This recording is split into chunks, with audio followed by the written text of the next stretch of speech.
at the beach for Jay. Get the jar, Jay. It's time. Jay, get the mayonnaise out. Get that mayonnaise out now. It's mayonnaise. Lather me up with mayonnaise, Jay. Let's go from head to tippy toe.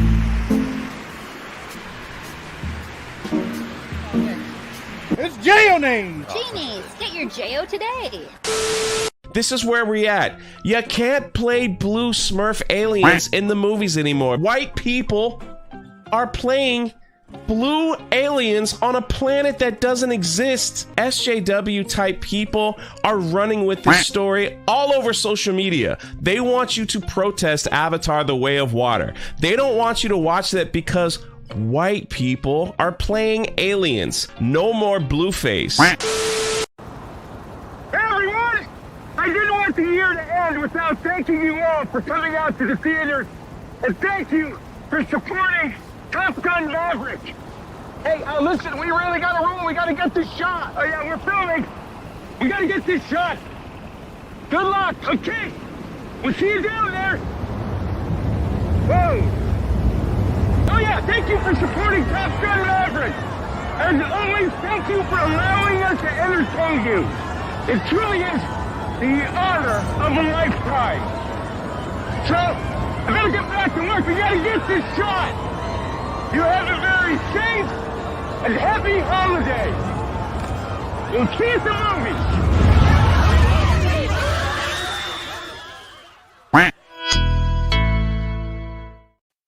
What is going on, everybody? We're here and we are live for Tuesday night's main event. And God, every time I see that Tom Cruise video, I feel old as hell because that dude's 60. And somehow, I don't know if it's like the blood of children. I don't know what it is. Something is keeping Tom Cruise young. So it's crazy. But we're here, and Jeremy, you're not on camera. I'm not. I have really bad internet right now. Hopefully it holds up, but I'm happy to be here. It's Tuesday night's main event. Ryan stepping up, handling it, and maybe he's going to be the new CEO of Geeks and Gamers. I'm currently losing in the poll right now. I don't know if we're going to have. There's a rumor there's some 3 a.m. trucks that'll show up. Not sure, but right now it's pretty close. But scientifically, I might lose. But I'm here. Let's get this party started. I voted no on that poll because I accidentally voted yes on Elon's poll. So I figured I would try to like balance it out because I fucking hate when you put yes on top and like no on bottom. Like it's just very easy to click yes. I don't know why. So I did. So I accidentally voted yes for Elon. If it was just one vote difference, you know, I would have felt a little bad. But luckily it wasn't that. And we do have, some relatively breaking news in the last 45 minutes. Elon Musk did confirm that he will be stepping down as Twitter CEO as soon as he finds somebody who's willing to do the job. But speaking of somebody, I don't know if he'd take the job. He's got a lot of stuff going on. He's working on ISOM 2 right now. What's up, Ripple? What's up? Yeah, that's more or less what it is that I'm doing these days. I try to get a video, a stream here every now and then, but for the most part, it's just ISOM 2. And all the other work that we have kind of centered around that interesting spot in the comics with Aftershock filing for bankruptcy. Everybody's starting to, well, I don't know if they're starting to see, they'll probably never admit how the comic book industry is really on the house of cards right now. And at some point the shit's about to fall over. So we'll see what happens. But it's an exciting time for me because, yeah, we're not filing for bankruptcy. IDW's stock is like super low. Yeah, too, they're right? probably next. Between them and Valiant, both of them are probably next. To be honest, of the companies that are probably going to be on their way out the door, they're not making any money for sure. And when you look at like even that filing for like with Aftershock, they're pretty. What they're spending is probably standard for the rest of the industry, where they're just spending money on dumb shit, and none of it actually like they're spending money on Comic-Cons and just shit that's really not getting them a return. And yeah, they're starting to hurt for it. But yeah, IDW is probably next. So IDW, look at the last 5 years for IDW. Like that is lost 98% of their value. Yeah. And here's an interesting note. If you're on the stock exchange and you're less than $1 for 30 straight days, they remove your shit. You're done. You're no longer allowed to trade anymore. So that might be coming in the next month or so for IDW. Epic Mike, what's up, man? How you doing? Good, man. I'm glad to be here. Trying really hard to see if I can play the race card and take this new position and open up a Geeks and Gamers.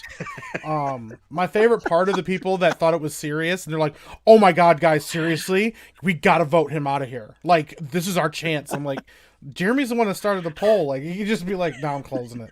I'm good." Like, that was my favorite part of the people that took it really seriously. It's got like 20,000 votes. 20,000 votes right now.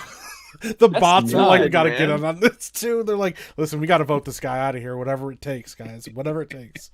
So no, I'm glad to be here, man. Crazy. Man, I didn't even know that, but yeah, I just voted no and like let it go. Y'all don't listen. Y'all don't want me to run it, that's for sure. Things will change, maybe not for the better. I don't know if Mike will hang around, that's for sure. But Chris Gore, special guest. We had to get an Avatar on today. After Avatar 2 came out in theaters. Oh my gosh, look at that. Look at that. I heard you hooked Eric July up with some tickets. Yeah, they're hard to get. They're hard to get, man. You got to see that Avatar more than once. It's more of a ride than a movie, but I enjoyed it in spite of its numerous flaws. There's a lot of flaws, but I watched FNT. I thought you guys had a great conversation. It was kind of split. I think more people enjoyed it than disliked it, but what a great conversation on Friday. That was awesome. It's always good. Like people think we all are going to feel exactly the fucking same way about each and everything that comes out. That's just not the reality. I mean, the truth is so much stuff that comes out of Hollywood right now is just garbage. You know what I mean? So oftentimes the stuff we're talking about, we do agree on, but when it comes to things that aren't just straight up dog shit, yeah, it's great to have these, discussions and disagreements like fans have always done throughout the history of time. It didn't used to be that if you just mentioned Miles Morales in a negative way, that people just had a fucking meltdown because they don't have two brain cells to rub together, as Rippa finds out on a daily basis. That seems to be the way it is those now. guys are retarded. Rippa, you just came out with your on Miles Morales video, right? Yeah, I did. I forgot to mention that. Just going through basically a lot of the data. There's a lot of misconceptions about the character as far as his support. And he's it's funny, we rag on Captain Marvel about like kind of the inorganic like push, but Miles is right up there. If you look at the constant reboot, he had 4 or 5 reboots in 7 years. Really, a lot of that's very similar, and it happened ironically around the same time. As far as when she becomes Captain Marvel, or Carol Danvers, that is, and he becomes Spider-Man around the same time. It's quite hilarious. But yeah, just going through some of the data and all that stuff, and yeah, of course, I knew. It was kind of engagement bait anyway, that I knew a bunch of retards on Twitter were going to be upset and irate at me. Oh, yeah. That's how it is. So go watch Ripper's video for sure. Yeah, funny thing is, so Ryan hosted Mario Kart because I'm out of town last week, and it's pretty chaotic to read through the super chats there because you're trying to get through it, and there's so much chaos going on. And when somebody sent a super chat about Rippa's video, it said Peter Darker, but Ryan was reading it so fast, he said Parker Darker. I don't think he caught that. But he said Parker Darker. Oh no, both are accurate. So either way, yeah, you can go either way. Either way, Parker Darker. That's a good one. I mean, Peter Darker is a good one. Still accurate. And we have my nerdy home. What's up, Steph? Hi, Ryan ratioed me on Twitter today. The day that ends in Y. He didn't even try. He just asked a question. And it was something that I was like really excited about because someone else was like talking about a musical, and I love musicals. And then Ryan was just like, doesn't everyone get AIDS in that? And I was, it's not the point. I'm talking about the songs. Yeah. What musical did you think I was talking? Well, I was going to ask Chris Gore, but there you go. Yeah. For an extra I knew it's Rent. It's Rent. It's Rent. Yeah. I mean, I wasn't necessarily like trying to ratio you, but oh fuck, I really did. Holy shit. Yeah. I like posted lyrics to the song, like, oh, I love Rent because I like the music. Oh, no. I'm listening to the Rent musical and I don't regret it. Take me for what I am, who I was meant to be. I love Rent. Sounds like a person with AIDS. And then I asked, didn't they all get AIDS or something? 140 likes to 16. You got destroyed.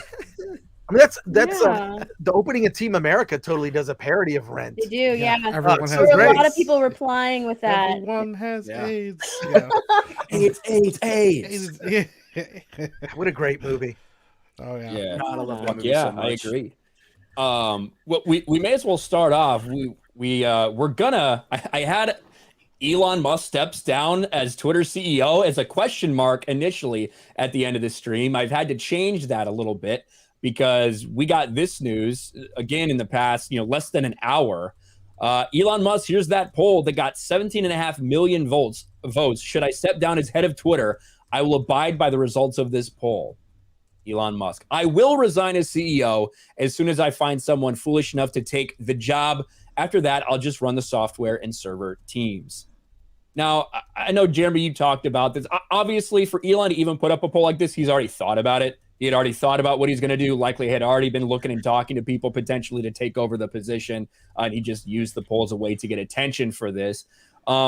But do you think it's a smart move? Do you think it's something he should do? Do you think it's something that he needs to do after all the stuff that's been going on?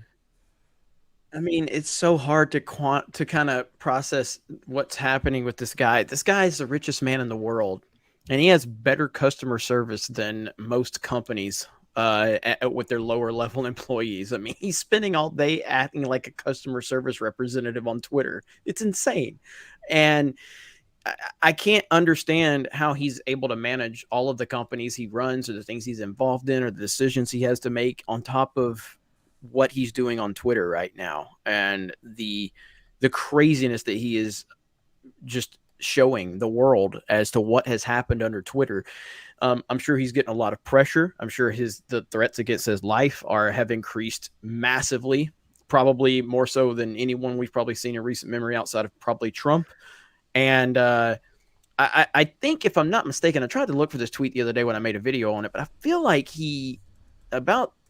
right after he kind of officially took over Twitter, I feel like he made a comment where he said, I don't plan on running Twitter. Oh, shit.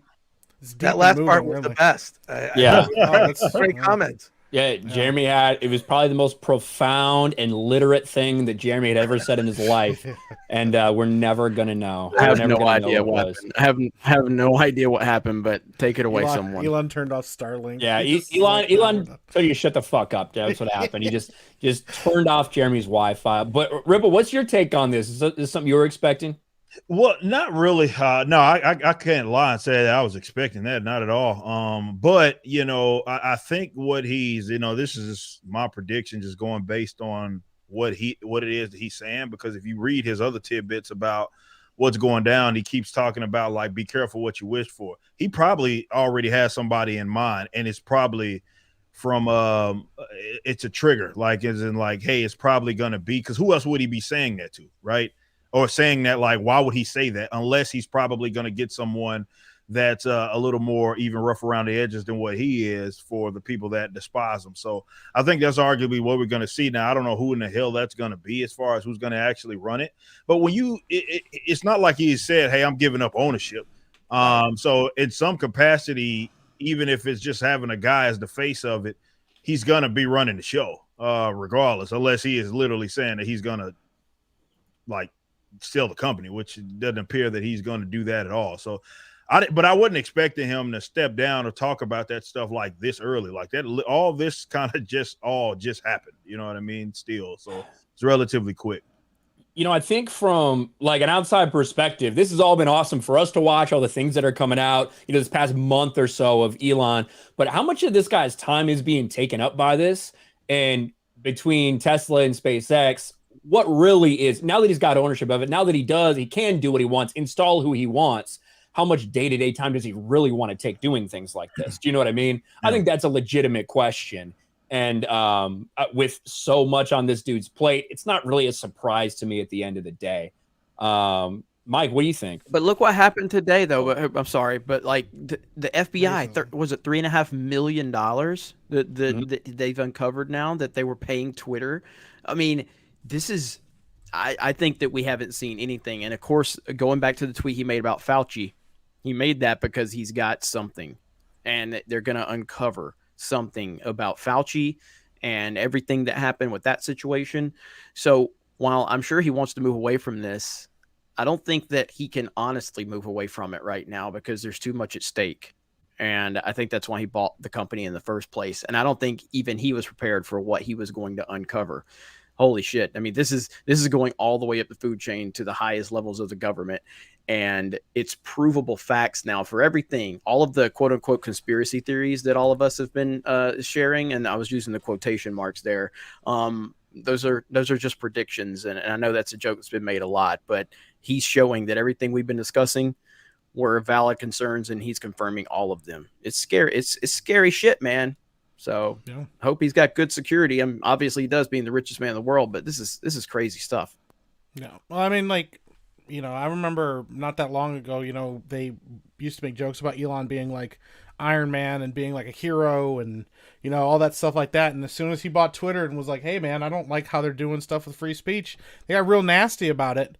And now, you know, free speech is like this horrible thing. It used to be, you know, we got to combat misinformation and we got to make sure the truth is getting out there. And then he took over and he's like, wow, they've all been lying to you. And they're like, listen, anybody that talks about free speech is obviously a fascist, okay? And obviously Elon Musk is a right-wing fascist, and he just wants to, what he really wants is free speech, but he wants free speech for people that just want hate speech. That's all he does. And then, you know, he proves to them, they're like, hate speech is up all over Twitter right now. And he's like, no, it's not. I have access to those numbers now. So now all of the things that they used to use and lie about and they used to throw on Twitter and share everywhere on Twitter, they can't anymore because he'll just say, no, it's not. I have the numbers to prove that that's not what's going on. And like we talked about this before, Elon is not trying to save the world or anything, but he saw something was going on and that this company was not what it was supposed to be. And like Jeremy said, I do agree. I don't think he was expecting this level of dirt to be uncovered. But here's the thing. Everybody that has a vested interest in Twitter being what it was before now that's completely lost that power. It wasn't like, you know, he just shifted the balance. He now owns it. It's all his. So yeah, he has put a huge target on his back. And that's the thing that sometimes these people don't understand is like he's actually put himself in a really weird position because he's going to be targeted. He said he was going to be targeted. And I do think he's probably a lot safer than we realize he is. But, you know, when he gets rid of a guy that was like constantly dropping his location of where his private jet was flying, and they go, see, he doesn't like free speech all of a sudden. Or, you know, you got all these like people farming bot accounts trying to send people over to whatever new social media site that they're shilling out, or all these celebrities. And he goes, yeah, I might stop that because like all it's doing is encouraging people to try to get everyone off of Twitter as fast as possible. Well, like, it's a business practice. Like, you wouldn't let somebody else come into your business and be like, hey, don't shop here, go shop over there at the store across the street. So like, none of what he's doing is actually trying to quell free speech. It's called good business practices, but that doesn't matter now. They just want to say anything that he does that they don't agree with is him being a fascist and him being a hypocrite and all that stuff like that. And they're coping as hard as they can right now, but they see that they've lost. I think that they realize that they've lost, and I think it's probably going to get a lot worse before it, you know, changes to what he wants Twitter to be. So yeah, I think, well, when it comes to part of what you're talking about there in terms of the Twitter rules that they implemented, then immediately reversed on, where it's like no posting other links, that was a big fucking mistake. Like that was a massive fucking mistake for them to do. And to be fair, after they instituted the policy, a lot of backlash, and they're like, okay, that's probably the wrong fucking thing. As opposed to a lot of these other companies, whether it be, you know, YouTube, who takes away the dislike, despite the fact that literally everybody is saying, what are you doing? Why the fuck would you do something like this? They don't listen. They don't reverse those dumb policy decisions. You know, at least Twitter did do that. Yeah. Well, I will just say that I don't think it's an exaggeration to say that Elon Musk has destroyed the narrative by exposing all these Twitter files. What he's doing right now, to me, and other people have said it, it's, I mean, this is bigger than Watergate. The fact that it's being ignored by the mainstream media tells you how important and how true it is. And what he's done is as significant as what Julian Assange did, which is why you should be concerned about Elon Musk. And I mean, I'm personally loving it. Everything is being confirmed that a lot of people kind of already knew. The scales were being tipped in favor of certain narratives, and the mainstream media, I don't think I need to say it to this audience. You cannot be trusted. Cannot be trusted. And how long has that been going on where we, should not have been trusting the media? Just go back. How many decades does it go back? This is just a new tool, social media, and one has been exposed. We know for a fact that it's going to be worse at Google, at Facebook, at YouTube. All of it is going to be much, much worse. So I'm excited for it. I'm also glad. You're right, Ryan. He kind of listens. It's weird to have a company kind of listen to feedback, unlike Disney. A company like Disney, which is just doubles down on a lot of really stupid decisions. I had a friend of mine today who saw like a YouTube short that was just a little clip of a comment I made. All I suggested was Disney should just spin off another brand from Disney, call it Disney Sparkle. And it could just be all the gay stuff and make it not just gay, make it super gay, make it like super gay. It's gay and that's fine. Scale the budget for that content. It's a limited audience. So you don't spend $200 million on something like A Strange World. You spend $2 million on Strange World and you put it on Disney Plus, right? But I got in a discussion with a friend of mine who saw my comment and I'm like, look, man, I'm a parent and I'm tired of people who aren't parents trying to tell me how to parent. Yeah. And I'll be the one that decides when to expose my kids to certain types of material so I can have that conversation. And, I know there's some parents on this stream. There are parents to be at some point, I just think that it's, I love what Elon's doing. And I love the fact that at least you get the sense that he's kind of listening to the audience. And you're right. That thing that he did, like I have a link tree in my bio, it's like, you want to find me, here's all the places to find me. But that was, and it was good that it was almost immediately reversed. Yeah. That was bad. A bad move. That was a really bad move. Would have pissed off everybody. But as you said, he listens to the people. So he responded immediately to your point. Yeah. But look, he's probably spending a couple hours a day on Twitter. I mean, I juggle a lot of stuff, right? I got the Film Threat YouTube channel. I have Film Threat, the website, which is a whole other business that allows me to pay people and kind of brings everything together. I have movies I'm working on. I'm working on releasing my film in April, Attack of the Doc. I know about juggling a lot of different projects. Everyone here on the stream knows about that. Ripa on his growing business. That is so impressive what he's been able to do. And it is all about your time management and capital allocation, right? And it's Ripa, I hope that you actually begin to somehow use your platform for fundraising, open that up for other people to come in. Yeah, we've done a lot of like talks with that type of stuff because people are seeing kind of what Indiegogo's doing and what Kickstarter's doing. Definitely everybody knows what's going on with like Mike Barron and that situation. So yeah, I would like to do something, try to figure out how that works, be it like kind of selling that infrastructure or licensing it or something like that. But yeah, there's options for sure. Yeah, and it's always tough when you get into that kind of thing. We've talked about that before because it's like, if you're gonna let people onto there, you gotta be selective about who you let on there. But at the same time, there's gonna be people like everybody's gonna want on there. You know what I mean? So it's one of those really fucking awkward, weird things that can get dicey. So I do think that like maybe showing people how you did it and using that as a package deal could be something really interesting for sure. Yeah. But yeah, the Elon drama is not over. We knew this guy wasn't like going to step away or like sell the company just based on a Twitter poll. So we'll see what happens going forward. I want to hit a couple of these super chats real quick that came in before the stream. Sophie with two $25 super chats says, "Hi, wanted to say I don't watch any streams this week because out of desperation, I swear if Argentina won, I wouldn't. Vamos Argentina, carajo. I'm half Peruvian Argentinian. The same day Gary had the gall to do a Lord of the Rings stream."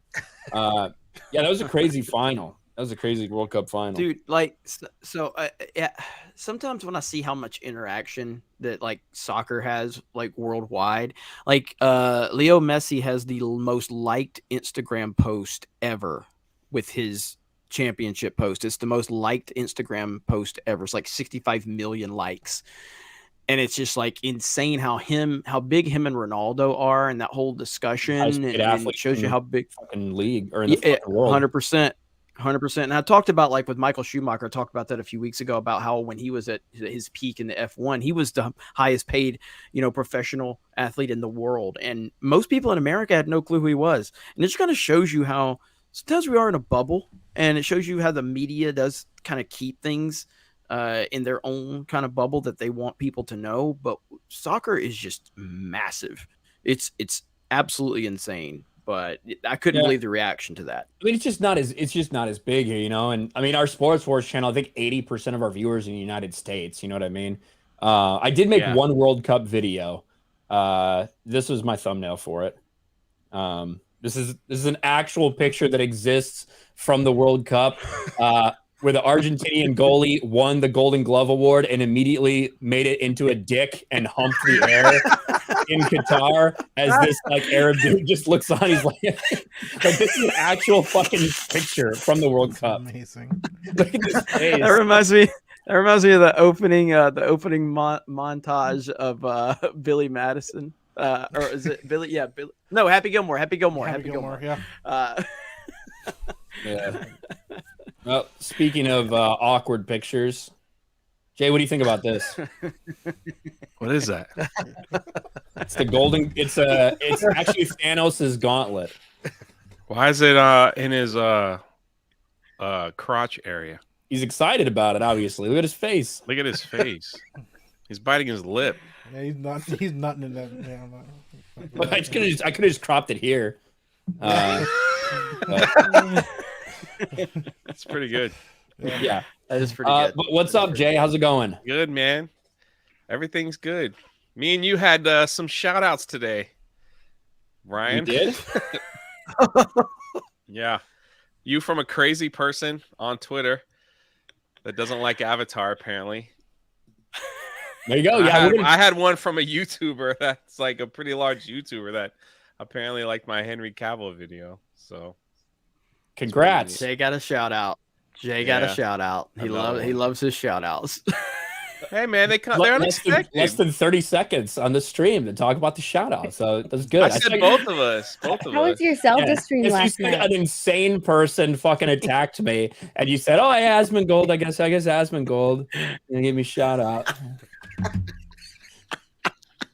Can't y'all be happy for me like one time? I can. Are you happy for my shout outs?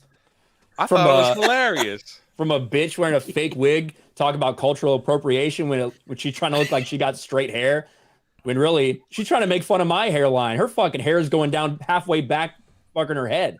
Like she looks terrible. But we may as well get into that. What's even funnier is the views on my Avatar video on that. It's like it doesn't even exist.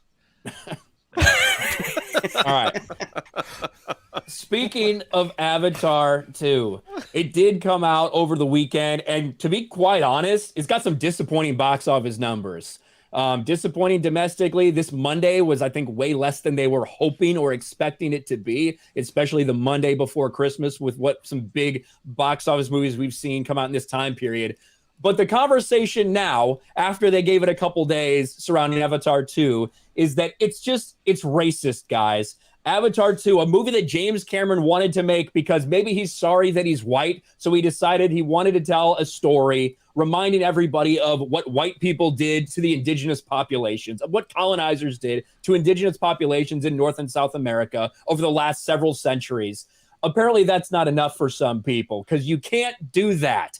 Avatar 2 called out for cultural appropriation and white savior complex. And you have this person right here who looks like they've got a lot of COVID comorbidities. Do not watch Avatar: The Way of Water. What? Join natives and other indigenous groups around the world in boycotting this horrible and racist film.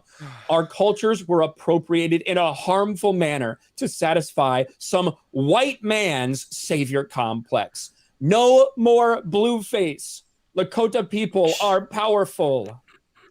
This was just one example, but I think the one that went the most viral may have been this person right here who we'll talk about a little bit. Kathia Woods, at some point, we got to talk about the cultural appropriation of Avatar, and white actors are cosplaying as POC. It's just a mess and so not necessary, and no amount of visual effects CGI is going to erase that. Bad lace front / dry synthetic braids. Jesus, fix it.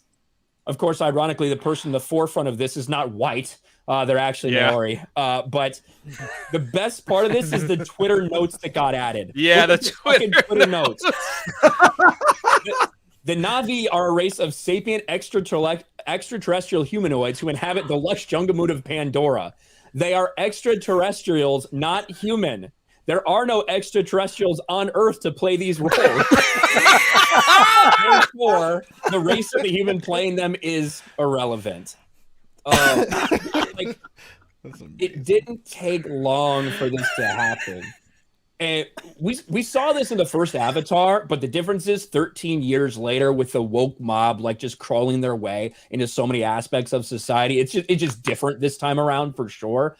And it doesn't matter that James Cameron is literally like trying to paint a sympathetic story for the indigenous population. That's not fucking enough for these lunatics, these weirdos. It never is enough. People of color playing the Na'vi. I would say predominantly people of color playing these characters. That's also not enough for these idiots. No. What's funny is that somebody called her out about Cliff Curtis and him being Maui or however you pronounce it. Maori. Yeah, Maori, and the fact that like she basically called out a person of color, and she's like, "I'm actually talking about the characters." Okay, thanks. I'm like, okay, but you just like that's not what you were complaining about. You were talking about cultural appropriation, and now you're saying no, I was only talking about the characters. So even she tried to backtrack. I mean, obviously it was way too late for it, but that's the thing. Like once again, if you live in a victim mentality, you're only going to see victimization wherever you look. And so, you know, aliens are not allowed to have any kind of hair that looks anything like what you might deem cultural, because obviously, you know, like you said, her hair is falling off the back of her head, and she got a bad weave in. But like, that's the thing. Like you looking at that and going, I'm going to see something here and be offended, like about, I don't know, the fucking tattoos. Like you don't see any like Samoan people going like, oh, look at the tattoos, you know, or the Maori people going, look at the tattoos on that person. That's not right. Like, they're fucking aliens. Like it doesn't make like any sense. Like, and also, are you going behind the scenes and look? Yeah, are you going behind the scenes and looking at every single person that's playing a character in this and like ratioing how many white people are? Like, it doesn't make any sense to complain about this. They're just looking for a reason to complain because it's a popular movie and they know that, oh, if I say some shit about this, I'll probably get looks at it. And then she goes, I don't know why everybody's getting so mad about this. Like. But the thing is like no, the things that are being said, this is no more crazy than the arguments we've been hearing for years about diversity, representation, and inclusion and all that. It's all stupid. It's all insane. I just interrupted somebody though, so go ahead. I got a little bit of lag. I just was going to make a quick comment. It's an incredibly ignorant remark. It's incredibly ignorant, and the reason she got ratioed is because it's a stupid thing to say. You know, I think a lot of actors are like, actors should be able to play whoever. You know, I got news for you. Robert Downey Jr., he's not a genius and doesn't wear an Iron Man suit. Okay, that's why anyone that criticizes wrestling, I get a little upset about. You know, the actors that are in these movies, they're not really the thing they're playing. But at least in wrestling, you can actually really get hurt in wrestling. You actually have to have some skill in wrestling and be a showman. But it's an incredibly stupid comment. She got ratioed and mocked and made fun of both in articles and videos. And I'm part of the same organization that she's in, the CCA, the Critics' Choice Awards. And my buddy Eric Weber, like he left the organization, and she called him racist for, I don't even know why. I think it's because he didn't like Candyman 2, which was directed by a black woman. He just didn't like that movie. Right? You should be able to like and dislike stuff, not based on whatever someone's identity is. I think it's stupid, but to be fair, Chris, I got called racist for liking the Batman. So exactly. you never know what can happen. You know, look, if you choose to be a victim, you become your own oppressor. I that is so true. And just to see that kind of ignorant statement, it's embarrassing. It's really embarrassing to see, and she should be embarrassed by it. But I feel like also like what she's talking about is like so like that's such a common SJW thing to hear. It's a common kind of woke. It's like a woke trope. Woke tropes should be a thing, and it's just sort of annoying after a while. I feel like if all you see in the world is racism, you might want to look in the mirror. Although, I don't know. I just feel like it's thrown around so often that it's like, then like, I mean, Jeremy, I think I've even heard you talk about this when you heard something was racist, you're like, holy shit, like this person did something Back in racist. the day. Yep. It meant something like, holy shit, like that, fuck that person, whatever. It's so overused constantly that it's meaningless. And this is a case of that. Yeah, it's just irritating to see this. And I couldn't believe it took this long for Avatar to get attacked, because I knew Avatar was going to be this like trap for like people to like write woke articles about this is awful and James Cameron's awful and you know what? It's a fun movie and you're free to dislike it, but I had a decent time with it, and I don't know. I'm just surprised there's not more articles, although they're going to be coming. As for the box office, I know a lot of people are kind of never count James Cameron out. All of his movies have legs. I mean, Titanic was in the top 10 for more than 6 months. It played 9 months in theaters. It was like in the top 10. It was crazy. It was still playing in theaters when it was released on VHS. Same thing with the original Avatar. Did okay. It did okay opening weekend. People are just like, it's like they want to have the funeral right away. It's like, it hasn't been out a week. By tomorrow, it'll be 500 million by tomorrow. 500 million world gross. That's 25% toward at least the intended goal of 2 billion they're saying. But, we only got 3 more movies of Avatar to go. So I know Jay's really happy. I'm happy. Yeah. Jay's, yeah, you got 3 more Avatar movies coming, Jay. Get ready. I'm ready. And look, I'm so like just over like Marvel, Star Wars. God, I just responded to some tweet about Rise of Skywalker, and it's got all this traction on my timeline, whatever. Was it from the Geeks and Gamers account who celebrated the release of Rise of Skywalker today? No, it wasn't. It was just someone saying his thoughts on it. And I just think, I don't know, I think the sequels are terrible, but yeah, there's like nothing out there to look forward to. And frankly, I'm kind of looking forward to 3 more Avatar movies, and seeing like, and also we heard James Cameron saying things. We're going to meet Na'vi, that the Na'vi have been the good ones. We're going to see some bad Na'vi people. I think there's going to be turmoil on Earth. I think it's going to result in they just sort of set it up for like the events that are going to occur in the next couple movies. I think this movie is going to do well because it has no competition for the next month, at least until Quantum Mania comes out. I don't know, people super excited about that. Although that Megan movie looks kind of funny, like that killer doll movie. Oh yeah, that actually looks kind of dope. Yeah, that trailer looks kind of funny. But, Yeah, it's creepy. But Avatar is going to play from now through February. It's going to do just fine.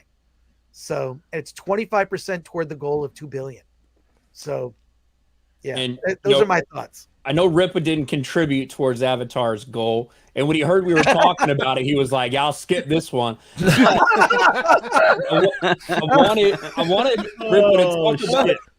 I wanted Ripa to talk about it because even though, like, obviously you have no interest in seeing this shit, like, this is the same, like, this type of attack that these people that are just professional victims perpetually oppressed with every little thing, including fake blue fucking aliens that don't even exist.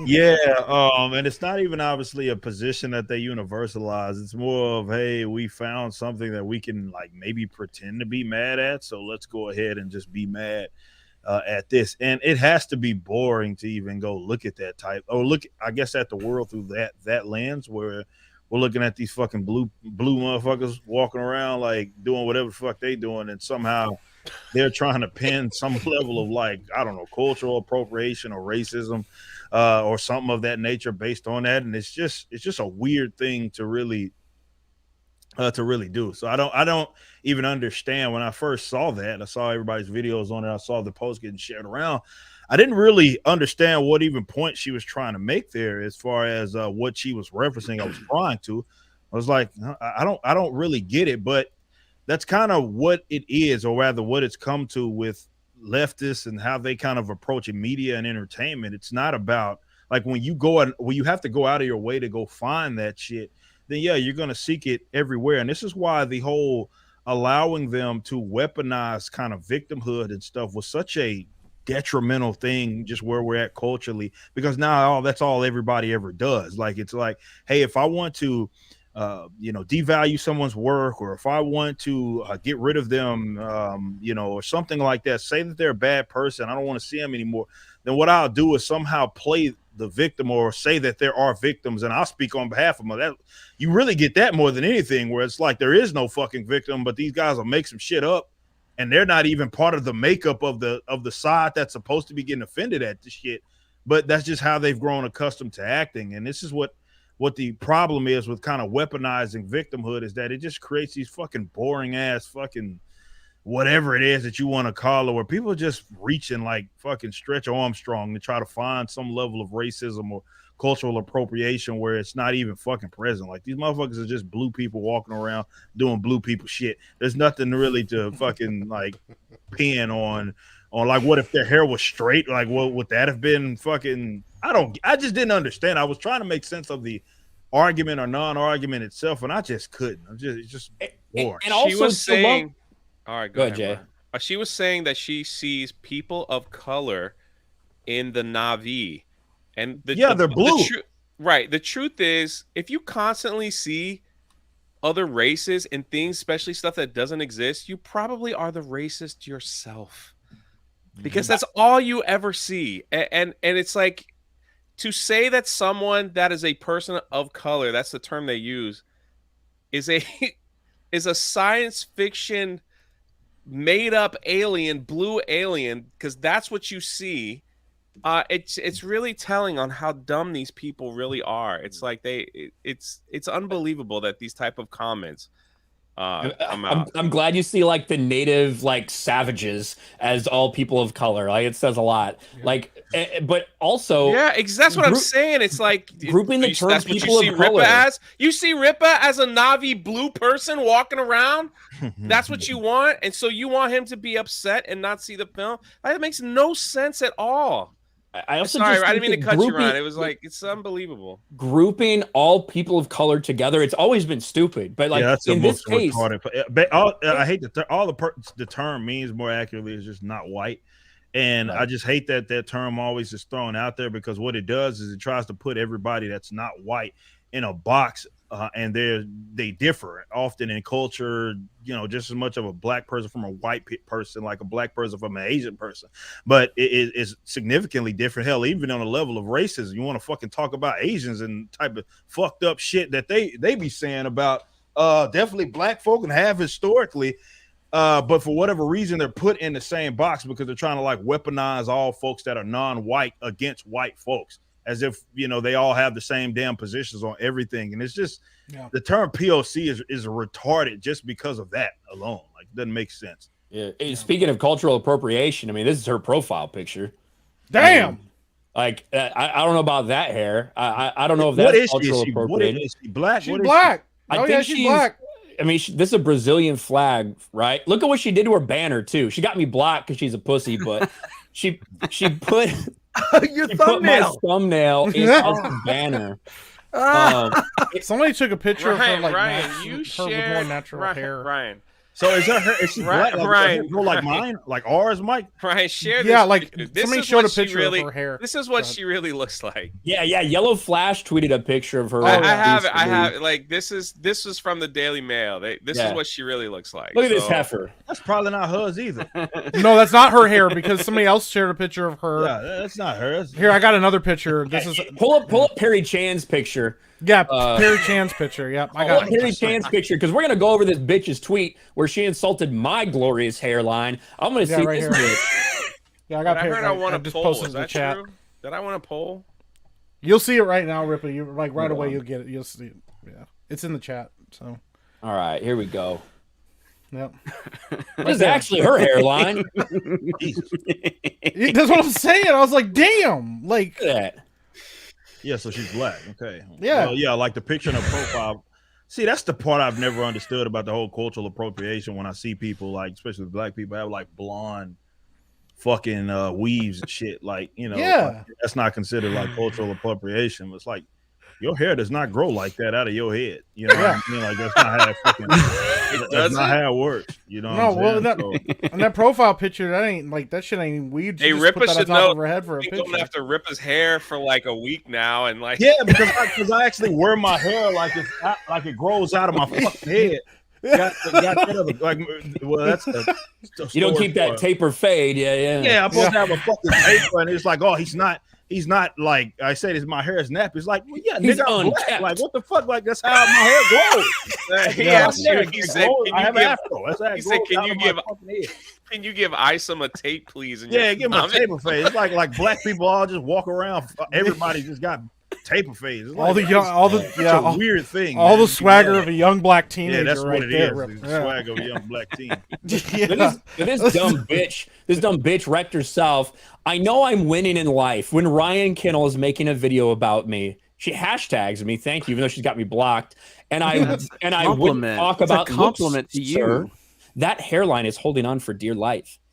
Listen, let me teach you something, bitch. If you want to find a bad picture of me, there's a lot of them out there. Yeah, they're really Memers can contest. There's a shit ton of really bad pictures out there of me. You chose like my promo picture where I look fucking good. And look at what you did to yourself. 210 comments to your 42 likes. That's like right. while blocking people, while blocking every single person that talks. And like, look, I'm going to address the free speech people who aren't really pro free speech since everyone's making money on my image and tweet. What does that have to do with free speech? I don't know.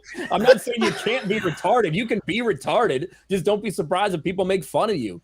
I will not be bullied nor harassed by trolls, and no one is crying over here, but 5 news sites wrote about this and didn't ask me for a comment. But that's journalism in 2022. Ratioed on that too. Like, you didn't. Why do they need a comment? You told everybody how stupid you are. They're just talking about your tweet, but just over and over and over again, and it's just. It is laughable. This is what I will say. What a clown. I understand her desire to prevent cultural appropriation. I said it on Twitter. I'll say it again here. I hope that Kathia Woods, if you ever become relevant enough for somebody to make a movie about you, something like that, when your biggest moment isn't just being embarrassed by me on a YouTube video and you're known for something other than that, they make a movie of you. I pray that they hire an actual retarded person to play you because I don't want any cultural appropriation. Don't want you to be offended. So prayers up for you, Kathia. I have to take up for Ryan right here, okay? I have to take up for Ryan. So I saw someone in there saying that the most offensive thing was that he was using light mode. He's not a psychopath like Rippa, because Rippa actively uses light mode. Ryan was in incognito mode because that chick blocked him. Yes, so exactly. Ryan normally does. Yeah, Rippa with his iPhone superiority and his light mode, like that's how Rippa rolls. Because I mean, when you got that much money, you ain't got to worry about it. I guess. See, I can't because she got me blocked. So it is what it is. I don't think I can find. She also turned off all her comments after she got ratioed. Let's see. Yeah, I don't know if I can find it, but yeah. We could show that one. That's my real hairline right there. Looks like what's the little? Why did it blow off your head? What is that? So here's the thing: if I did my hair like this, I'd either be called a fucking Nazi, or this dumb bitch Kathia would probably accuse me of appropriating Wakandan culture. Ryan, share the other meme you shared before the show. Oh, the Walter White one. Yeah, got that one. That one's good. Here we go. That one's really good. Yeah, that's pretty good. Breaking Chad. I do like that one. So you probably rock that hat pretty good, man. Look at that. I need a hat like that. I'm gonna make it work. Oh man. Yeah, that's what Avatar is drawn out. It's drawn out the crazies. So I hope she had a good stream discussing her stupidity today. Prayers up, Kathia. But it's just Jay, you liked the movie though, right? Yeah. You liked it, Chris? You liked the movie? I loved it. Yeah. I had an issue with the high frame rate, but other than that, I thought it was awesome. I have no I'm a issues big really fan. other than that. Like, just the high frame rate at times just kind of messed me up a little bit. So I think it's because they only used it sometimes. You know what I mean? yeah. It was just like when the family was just like talking. Like, it wasn't like the action scenes. So, but other than that, like that's the only thing. It wasn't Speaking a of high movie frame rate, killer. you should show Jay playing Zelda 2 last night. Oh that was my really God, don't that was even really talk good about high that. frame rate there. Bro, I was fucking I was You dying. guys screen sniped me at Jay- the perfect. Yeah, we started stream sniping him during our premium stream, and this just coincidentally was what was going on while he was playing Zelda 2. Jay, the best gamer of all of us right here. Yeah. Oof. No, you dude.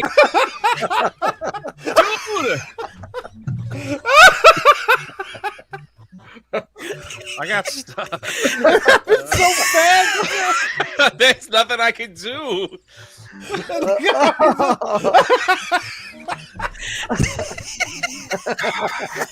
It's how like he just trying- sits there, like. Oh, I didn't have enough magic to do anything. look how confused. How do I he get is. out of this? That's bad.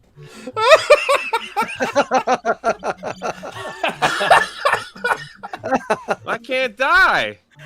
How do I get out of this? Were those not hurting you? They do, but I had a lot of life, so they don't hurt that. They just kind of mess you up. I'm like looking at the chat for help, and no one was helping me. Well, you can't do anything. You're My not supposed favorite to go part is how he there. hasn't said anything. He's just watching this happen to him. And then people in the chat were like, "We're watching you. We're laughing at you," and I'm like, How the freak do I get out of this? Oh my Stuck God, 3PO. dude. Thank you for subscribing. Says Someone- butt. This goes on a while. Thanks Yeah. for follow. They don't come I'm down on my stuck. head. I'm stuck. How do I get out of this? I'm freaking stuck. Oh my gosh, bro. Only Jay. Only Jay. bro. I You're wasting know, your man. fire. Nothing works. What, 2 more? Just slowly get beat to death. by God, the- oh my gosh. Finally. That was rough, man. The way it happened too, like when he jumped into it and he just stood there like, oh. Did you get it this time? Yeah. Okay. Well, I don't want to watch that then. Yeah. Bro, I was That was dying. rough, man. Only Zelda Jay. 2. Only Those Jay. old games are like, they're a lot harder. No, Zelda 2 I is not easy. remember. Zelda 2 is very difficult. Zelda 2 is tough. So I want to start playing some retro games and going Everybody through laughing in them. the Playing chat. games like Ghost and Goblins or Battletoads or the first Ninja Turtles. Like, those games are hard as hell, man. Go back and play them. Play Contra. Play Contra. Okay, and then you think about the games today, and it'll show you how bad you are because Contra's so difficult and how modern games have dumbed us all down. It's crazy.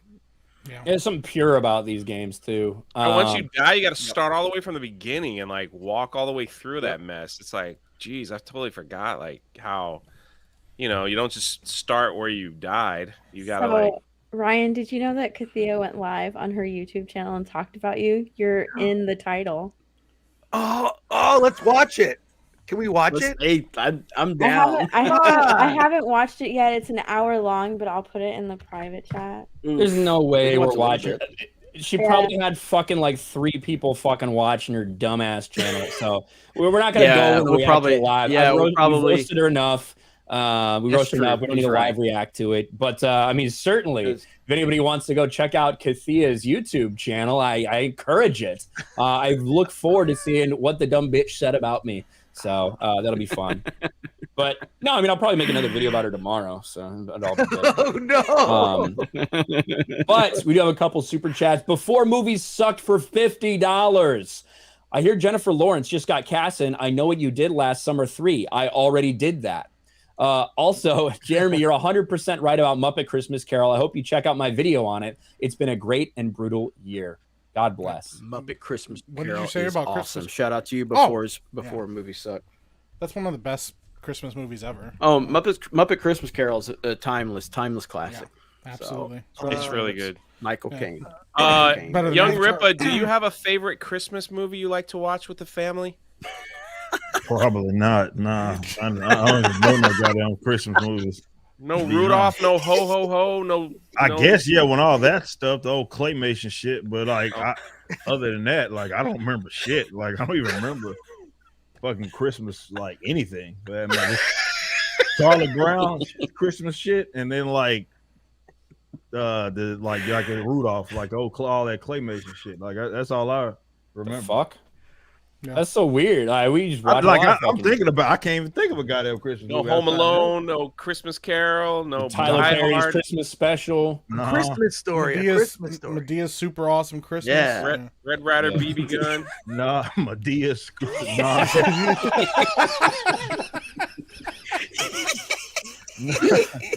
You guys even put up a tree? Yeah. Wife put up a tree. Yeah. Oh, okay. I just don't. I don't even. I can't even think of Christmas like specials or anything. Ripa just celebrates by playing the Mario Kart Christmas track. That's how he Yeah. celebrates Pretty much, right there. man. So Yeah, I like Christmas. I like watching Christmas shit. So I'm I gonna watch Die love Hard. watching I'm Christmas. gonna watch the movies. Santa Claus, and I'll be good. Yep. Home Santa Alone Claus is 1 and great. 2. Yep. Home Alone 1 and 2. Hayden for $50. Woo! Doesn't say shit. Just Thank dropped you, $50. Hayden. Hayden. What up, Thank you, Hayden? Muggsykins for 10. Sexiest bear alive. Door opener for all his haters. Vocal talent before the absolutely amazing. The true and only leader of Geeks and Gamers. God King Drunk 3PO. Bring back bragging rights. I got you, man. Yes, bragging rights. We're trying to get bragging rights back on the That's why 26th. you talk to me. It's It's not you. so And they said bragging I think, rights. I think it was two separate said statements. Jay, bring it back. The new. Well, you no, it lost was- the poll, man. You're out, Jeremy. You know, there was a I haven't period, voted and out then it yet. was I got like a 23 separate minutes. statement. Oh, I'm sorry. Uh, 23 minutes. Jared the American for 5 says, Jay, can we get iShow Speed on FNT? I want a screaming contest between him and Alex Jones. I That'd be can't kinda stand funny. that dude, man. Every time I fucking see clips Who? of that shit, I'm like, why do people watch this shit? Dude gets like 1 million Who? people watching him. I show speed.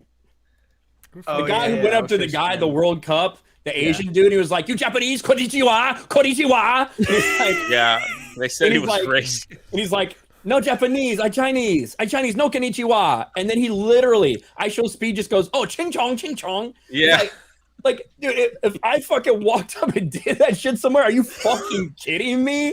Like, are you kidding me? But no, he just posted Twitter, but he's like, I just want to I'm not racist. I said konnichiwa because I respect Japanese. I respect Asian culture. And then when he found out he was Chinese, I called him the nickname that all my Chinese friends call me. yeah. What, your Chinese friends call you Ching Chong Bing Bong? I don't think so. I show speed, you fuck. Just ignore it. Don't even fucking say anything. Just move on. God. It's amazing. It just shows how the weird kind of world that we in. Where he asked, he's a young dude too, man. He's doing He's all like this. 18 or something. man. He's Yeah, really young. yeah, like doing all this like shit, like. But it like was a time in history where that would have been like nothing. Like, have y'all seen fucking Rush Hour? Like, Yeah. and that's like Hell, Jack, Little can't nobody racism understand the that words goes- coming out of your mouth. goes Yeah.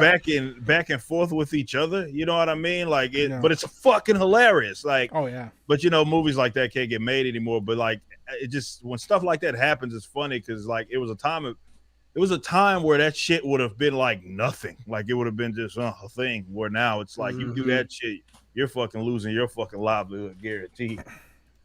Yep. Ripper, this guy gets last live stream he had 200. Yeah, I don't understand the appeal. Don't get me wrong. I don't 90,000 know. people. He's one of the first guys that made me feel Crazy. old. Like where I was like, I don't get it. Yeah. I Honestly, I don't get it don't either. get It's just like it's crazy. It's like almost 300,000 I mean, like, there's- people.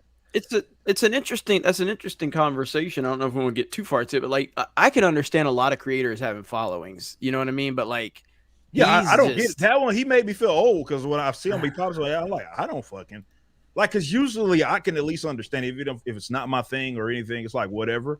But between him and like that H3 whatever guy, those two guys, I don't understand any of the appeal. Like H3 and Hassan, like that shit don't make any sense. I don't get it. I just legitimately don't get it. But like H3 just, I mean, when he used to do reaction content and stuff, that's where he got really big, and then he just transitioned over once YouTube stopped monetizing his stuff. So, I mean, he's just gone off the fucking deep end. But he still got 50, 60,000 people watching him. But I mean, he got big because of building an audience prior to that, because he was part of like iDubbbz, and he was part of the Cancer Crew, iDubbbz, Filthy Frank, Max Mofo, all those guys. That's where he got big, and then he transitioned over to a podcast, so they followed him over there. Yeah, now he's a big sellout. Now he's a fucking sellout. Yeah, he's a complete puss. But like, I saw this the other day from I Show Speed. I'm like, this content it's just fucking crazy. All right, so his thing is, if I like kick the ball 30, if I juggle the ball 30 times in a row, then the girl I'm playing soccer with has to twerk. All right. How many is it? No, that's bullshit. 20. That was 20. How did the 20 come so quick? That was 20. All right. Oh, yeah. Oh, my God. The velocity. Rosity. Mosity. Keep going. Don't stop. Go. Come here. Come on. Look at velocity. Velocity on that. God bless some fucking America. Velocity. Oh, my days. For fuck's sake. Oh, no, don't run. Oh, shit. I don't understand. Whatever. Why he look at his lips like that? No. I know. You know what I mean? What he does. This is content, you know, and like he's 14 million views. Yeah, that is a word. That is absolutely correct. That is content. He did something. He's massive. You know what I mean? And there's stuff out there for everybody. There's YouTubers that are like have millions and fucking millions of subs that we ain't never heard of before that are so much fucking bigger than us. So like, there's an audience out there for so much shit, and you know. That's why it's so funny when a lot of these weirdos on Twitter cry about how we have ruined the platform with our like we ain't even a drop in the bucket compared to some of these other motherfuckers, man. Like in the followers that it is that they have. Like I think about that with DC and Marvel all the time. It's like, oh, well, you just make more content and hate them. It was like, dude, have you seen the content or the like viewership and the subscriber base on the people that just shield the MCU? Like, holy shit. Like those guys are getting way more fucking views than fucking me. If I can get half of that algorithm with my hate tubing or whatever they call it, I love it. I just want a quarter of what Emergency Awesome or any of those fuckers are doing with their fucking lazy ass fucking content. Yep. Yeah, it's hey, anybody can do anything on YouTube, so except talk about COVID, I guess. Frostbite for $10. Hail G&G, Rippa, and Chris Gore. Last night, finished the rough draft of my first novel. No formal training like Josiah, but hoping people will like a story with no agenda, just heroes fighting villains. That's what it's all about. Sometimes people just crave a simple story, man. So that's awesome, dude. Michael Ruka for $5. Hail TNME. Can Jay get Asmongold on FNT? I don't know. It was pretty. Honestly, that was pretty cool that he did that. He watched my entire video, commented, and then said he said I had a good video, and he sent people over. So I was wondering why like the views on that video just started taking off. I was like, boy, that's weird. So and then people were messaging me saying, hey man, he reacted to your video and said it was good. So I was like, okay, well that was nice. That was nice of him. So obviously he found it interesting, but I don't really know the man that well. Yeah, I mean, Asmongold is fucking massive. He's been doing this shit for a really long time. He's huge on Twitch. He does a lot of just react content and stuff. So I like Asmongold a lot. I don't agree with him on a lot of shit, but I enjoy watching his takes on stuff. E1337 Neo for 20. Jay needs a new Ninja Gaiden next so he can truly learn the meaning of Nintendo hard. Oh man, Ninja yes. Gaiden ain't no joke. That is next on that. I have that game too, so it was like I could not. I played freaking Tyson's Punch Out over and over. I just can't get past Soda Popinski, so I gave up. Now I'm on Zelda for the retro stuff. Soda Popinski is tough. So is Super Macho Man, but it's Mike Tyson's the one I can't beat. I've never beat Mike Tyson in that game. Never. For some reason now, like on the Pro controller, I can't get the rhythm right on Soda Popinski. So Anyway. Stephen Wasik for 10. The Quarterin thinks it's just a troll campaign to weed out the bots, wishful thinking, or hard coping. For Elon? For the Elon poll. I think we've seen a lot of that already. Like, I think he probably sees a lot of that interaction with polls and stuff he posts. I don't think he needs this specific one. And again, he did do that follow-up tweet today. So I don't think it was a troll. Eric K for 5. Jennifer Lawrence said, "Let there be light," and there was light. It was good. Jennifer Lawrence truly is just incredible. I wanted to talk about something that hasn't necessarily been incredible for a lot of people, and that's the recent shakeup at DC. Everybody knew that with the announcement of James Gunn taking over DC Films, that there was going to be a shakeup. There had to be. Let's be real. After the past 10 years of the DCEU, with starting off on one vision and immediately trying to course correct, immediately overreacting, doing this, doing that, remaking movies, trying to hammer movies into things they weren't, and then all of a sudden just you had no idea what the hell was going on. You needed some streamlining. You needed a course correction.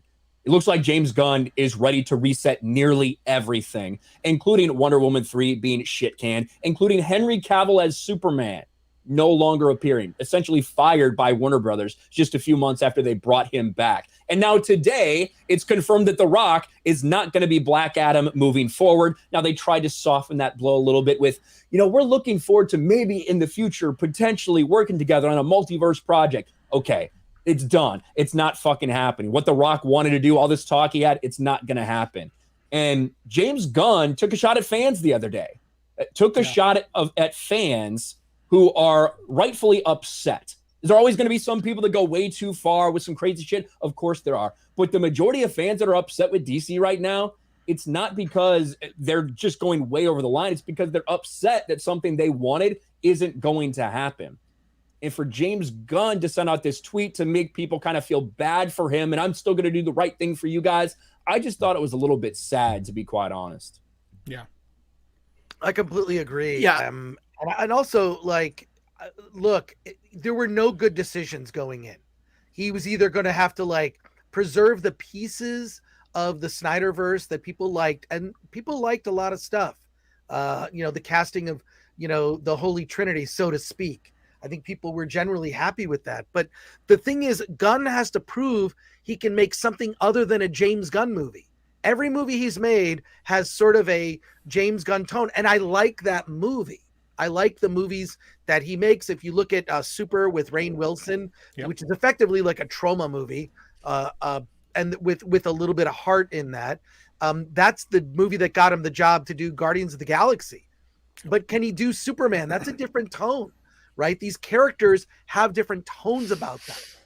So I don't know. I think he's really gambling by completely wiping everything away and saying, well, that sort of like we were going to have like a 10-year plan, with the Snyderverse. And then the studio got cold feet. Well, forget all that. We're going to start over from scratch. It's a big risk. It's a huge risk. And I don't know, and he's supposed to be writing Superman, which I just think when you look at the two biggest popcorn blockbusters, I know it's not the end of the year yet, but I have no doubt in my mind that Avatar, The Way of Water is going to be right up there with Top Gun Maverick, if not surpass it. Global box office. Yeah. So these are the two biggest movies of the year are basically movies that have traditional values that a majority of the audience can agree upon.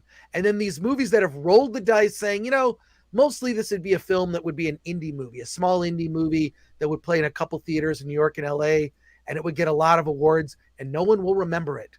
And the themes that are in those types of films are now making their way into big movies, like a $200 million Disney cartoon, Strange World, which I think I'm the only one on the stream that saw that movie. It's terrible, by the way. I saved you all money. Rip us off 4 times.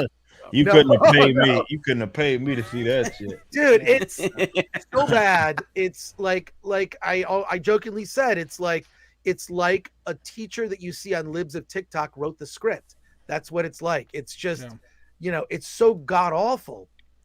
But these ideas don't resonate for a reason, because the loud nincompoops, not a word you get to hear often, nincompoops on Twitter, that's a small audience and they don't support the stuff when it comes out. Otherwise, Bros would have been a hit, or Spoiler Alert would have been a hit. You know, I don't know. I always go to Ryan for the gay movie news, but still. Were you watching when I saw that trailer for Spoiler Alert? Yeah, it was great. Oh my gosh. I was on the Rotten Tomatoes website and I was like talking about something else, but I just got distracted because like there was a trailer that was sitting there. It just looked like two dudes getting ready to kiss under a Christmas tree. I was like, what the fuck is this? It's called Spoiler Alert. And so I immediately made the joke, like, spoiler alert, they've got AIDS. Oh, no. And it actually, I was so close. One of them has cancer. And they're like dealing with that person dying. So I was close with it though. One of them does have a fucking disease. But it was like, it would look like a Hallmark movie. Yeah. But just two dudes fucking. And it's like, who's going to see that? I don't know.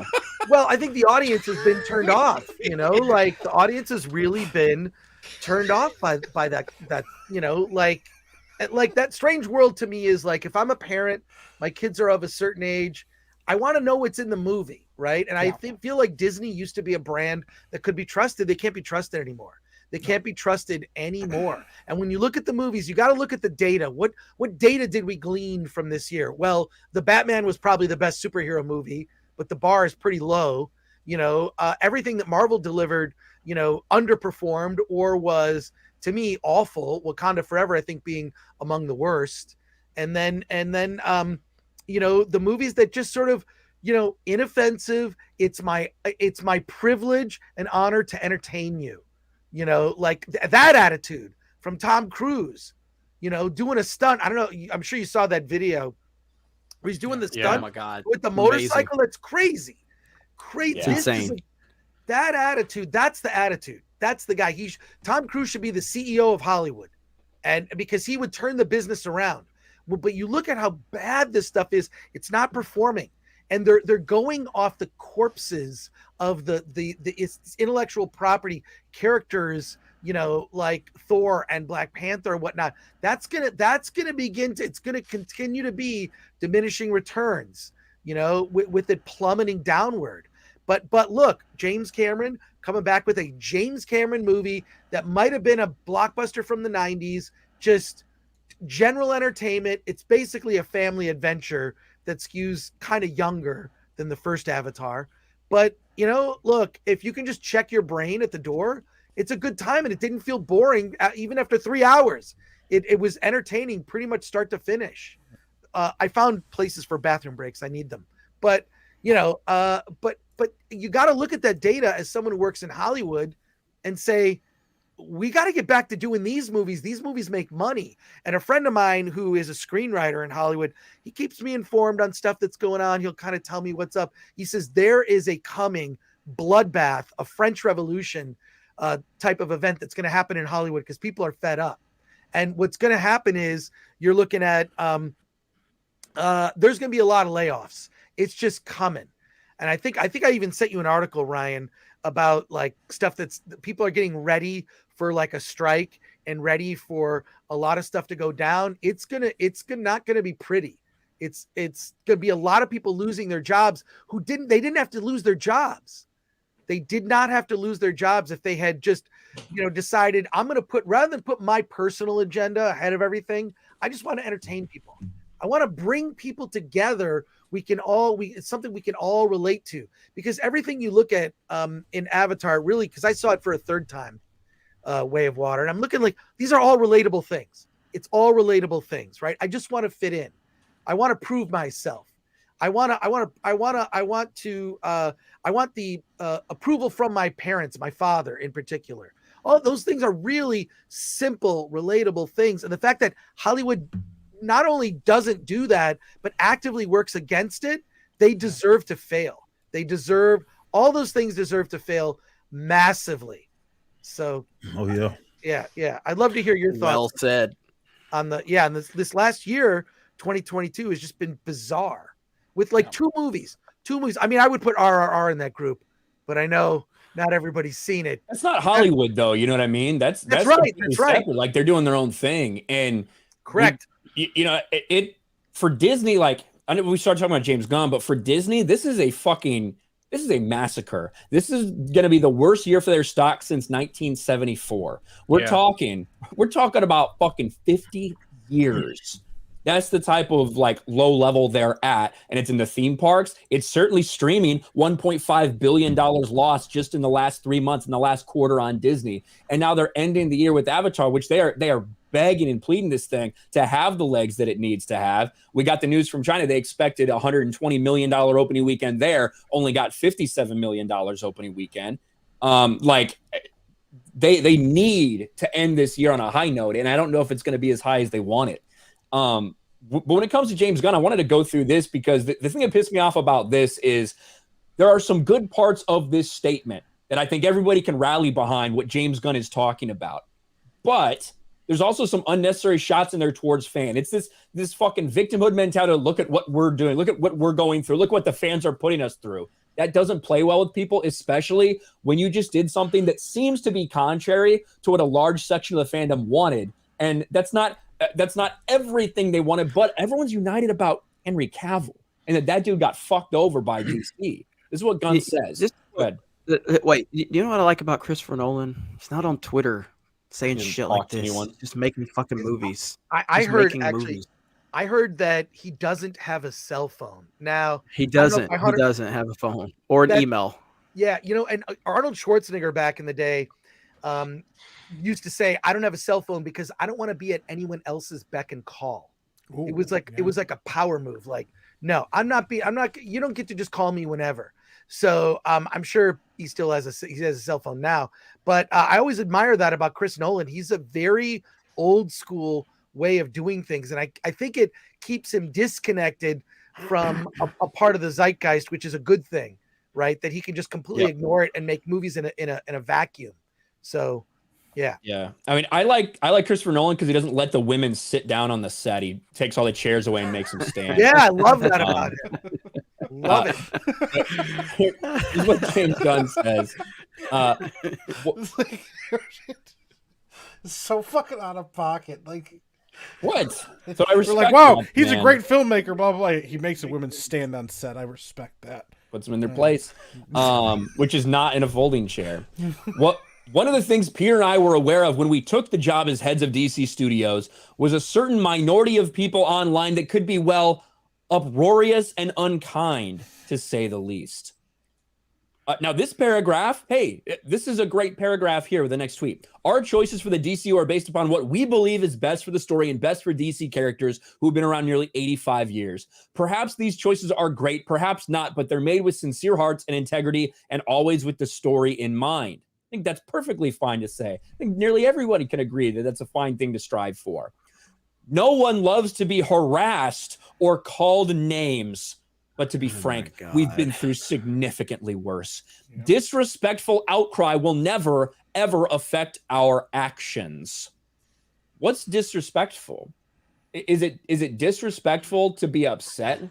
Is it disrespectful to question the decisions? Is it disrespectful to say, what are you doing by firing Henry Cavill?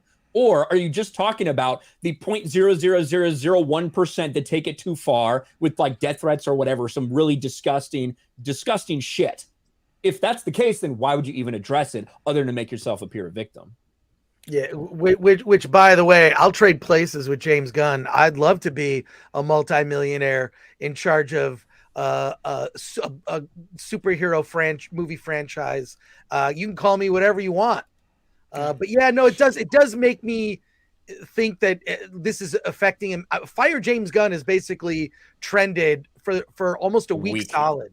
A week solid that has to have some kind of effect. And also, like, he hasn't shown anything. Also, what is he doing on Twitter? You're supposed to be writing Superman. Get off Twitter. Just walk away. What the hell is he doing?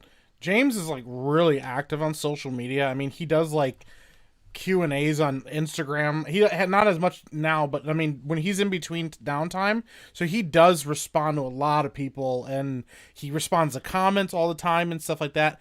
And I think that could have been a benefit to him, as far as like what we're seeing with Elon Musk, where he's like, hey, I'm taking feedback, I'm hearing people, I'm listening to what people are saying, but instead he kind of like Ryan's saying, it kind of rings hollow now, because then he goes, oh, the disrespect and the name calling and all of that stuff. It's like, dude, there are more people that are either on your side or asking, why are you doing this, than are name calling. So it kind of feels like he said, like putting himself in a victim position, like, oh, guys, let's just stop with all the name calling and all of that, because that's the rude part, because he knows that people will be like, yeah, guys, stop with the name calling. And those people are not going to just go after people that are calling him names. They're going to go after people that are legitimately questioning Gunn, questioning why Henry Cavill was let go, questioning some of the decisions that aren't popular, because if you make yourself a victim, then people will try to just protect you regardless. And I think that that's the shitty part. And James isn't stupid. He knows that's what that looks like. He knows that that's what he's doing, because he is so active on social media. So, yeah, I mean, I wish, me personally, I'd love to be happy that the Snyderverse is just dead, because I hate that universe. But he is completely botching all of this, and he's making it worse. Regardless of how you feel about the Snyderverse, those fans are passionate as hell. They're vocal as hell, and they're going to let you know how they feel. And if you're getting involved in the DC Cinematic Universe right now and you don't recognize that, then you don't know what the fuck you're doing. That's just part of it. He had to know that this was coming. When you fire Henry Cavill, who's one of the most popular people in the whole world of movies, and what was it, Rip? I didn't watch your video, but I know you brought up the Ta-Nehisi Coates. They're going to keep Ta-Nehisi Coates to write Superman, but they're going to get rid of Henry Cavill. Get the hell out of here. Yeah, I don't know what the fuck that guy has going with anything, but yeah. And JJ, I guess JJ's still involved. Yeah, I guess Jar Jar would be a part of that too. And that's technically in there. I don't. That could be one of those like Ryan Johnson things, where it's like, oh yeah, he's still working on it, you know what I mean? But like no progress gets made because they don't want the optics of canceling their woke black Clark Kent movie, because that's what it is. It's not like a Val Zod or something like that. It's Clark Kent but black in the 60s dealing with racism. That's what this story is going to be about, from Ta-Nehisi Coates, who likes the idea of first responders dying during 9/11. That's who they hired to write a fucking Superman movie. But we've seen these like attacks on fans, whether it be like super fucking like over the top, or even just things like this, where it's making it out to be this wide swath of people out there that are just going overboard or something towards James Gunn, when the vast majority are just criticizing him. Yeah, it's a way for them to kind of just say, hide behind like, hey, we're getting all this hatred and that's not necessary. So I guess they think that it'll get people talking about something not critical, legitimately critical, if they just ignore it and act like it doesn't exist, or rather gaslight the audience, which is, that's more textbook of what it is that he's doing when not just him, we've seen that definitely even with the Star Wars folk, and like, hell, all this hatred and everything's happening, when really it's just people just being critical of a certain character or a certain direction it is that they're going with their work and their company. So it's a lousy tactic, but it's deployed by Hollywood a lot these days to try to get the heat, certainly off of what it is that they do. My position is that, look, James Gunn, I'm not a fan of him as nearly as much as I think other people are. I haven't been I don't praise him for what it is that he does. All he really does is, I guess Chris kind of brought this up, where he has his kind of own style of what it is that he does with his movies, and that's really it. But it's not like he's doing characters in a way that's like honoring anything. So I never for once believe like, hey, definitely with him or really anybody in Hollywood, like, all right, we're trying to do these things for fans. Like, no, you're not. Like, because if anything, you would have kept Cavill, because of all the people that you had on your roster that were willing to, work with you. He was the one that was unanimously liked by the audience. So I use the analogy of like in sports, where when you have a free agent or someone, no matter if someone's already in that position, if he's up and available and you can get him, you get him. Like if he's it doesn't matter if he's replacing. I use soccer. I know a lot of y'all don't watch that, and talking about like Keylor Navas with PSG, and how he's a world-class goalkeeper, and they brought in Donnarumma to replace him, who's, he's younger, but he's basically better right now. So they have two world-class goalkeepers, but hey, you fit them in where you can, and that's the approach that you do. And like, I wanted to tell this younger version of Henry Cavill, or not Henry Cavill, but Superman. Who gives a fuck? Everybody likes this guy. You find a fit for him, and the fact that he's basically said we're not doing that lets you know where Hollywood's at and where James Gunn is at. It's like he has it more like, this is my spin. I have to leave my flavor kind of on this, and I don't really give a shit what y'all want. He did it with Guardians, believe it or not. He did it with fucking Peacemaker. He told fucking John Cena, don't read them goddamn books. Don't read them books, because you might get a frame of reference that is different from the direction that I want to take the character. That's how James Gunn is. He's an egotistical son of a bitch, and he's always been exactly that. And I never, even with like the Guardian stuff, I never understood the praise. I'm like, he literally just took them characters, threw a bunch of shit on the wall, and said, this is how I'm going to have them act. And in the Marvel's comics, like a lot of that got changed to fit those characters. But are you going to fucking tell me Drax the goddamn Destroyer in the Guardians of the Galaxy is Drax of Marvel? No, he's just a random fucking character that they kind of just conjured up. That's how he's always been. And I mean, I guess it works for him. I guess it works for him. But I think what people are seeing now is that he made a decision that kind of got a lot of pushback from the audience, but he's doing what he's doing. And it's like, this is my vision, and I'm gonna fucking do it, whether you want me to do it or not. That's how he is. Yeah. And to your point, but to Ripa's point, like when Phil Jackson took over the Bulls, he built around Michael Jordan. Yeah, Henry Cavill is your Michael Jordan. That's what you do. You build It around doesn't him. matter. Oh, I got this guy that I'm looking at. I liked. Who gives a shit? You got Michael Jordan on your team, and you build everything fucking around him. You figure it out because you have him, and he's available. All sports does that. And that's, I would think you would do that in this scene where you would say, look, it's Henry Cavill. People love him, even if people may not have liked a movie or two that he was in. As him actually playing,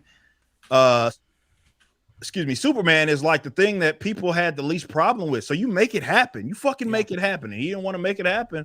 And I don't know. I'm hearing I'm seeing, I don't know what you guys are seeing, but I'm seeing a lot of conflicting reports on this whole Superman. Like, that very well may be a part of what it is, like a part of the direction that he's going. We haven't got like any confirmation that says that that's not going to be part of it. It's definitely this Black Superman shit. So we'll see.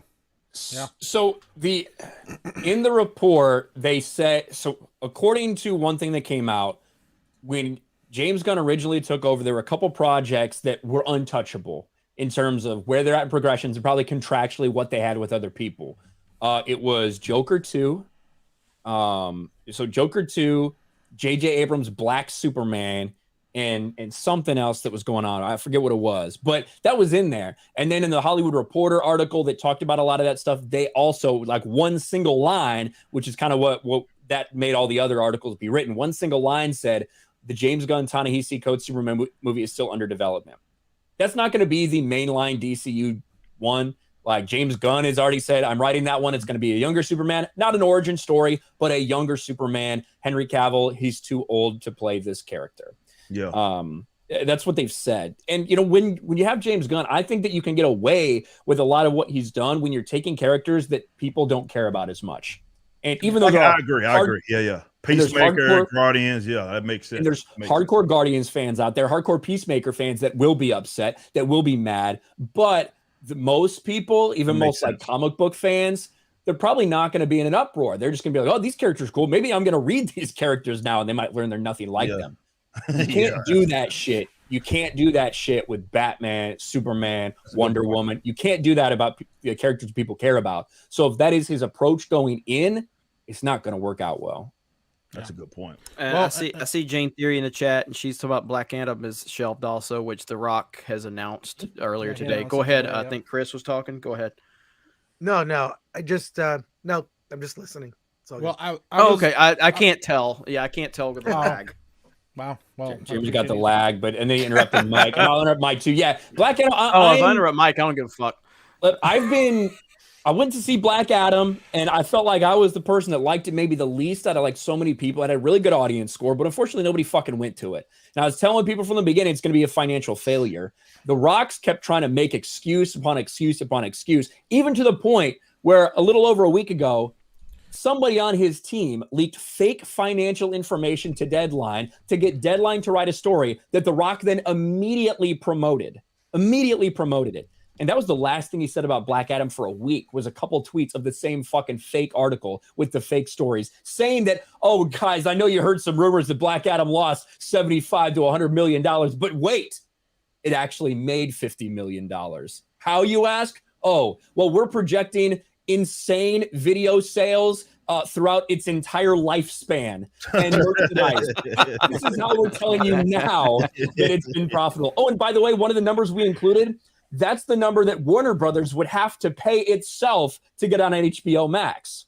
Well, when they're paying themselves, that don't make any fucking sense. Yeah, it was so easy to see through that stuff. And yeah, The Rock got the confirmation everybody should have expected that shit's dead on arrival. And that's the last movie we're going to see Henry Cavill's Superman. Yeah, That's the sad part. Like, a last second scene that connects to nothing. That was added for nothing. And at the end of the day, Henry Cavill was kind of a pawn of The Rock's, and he ends up getting embarrassed by it.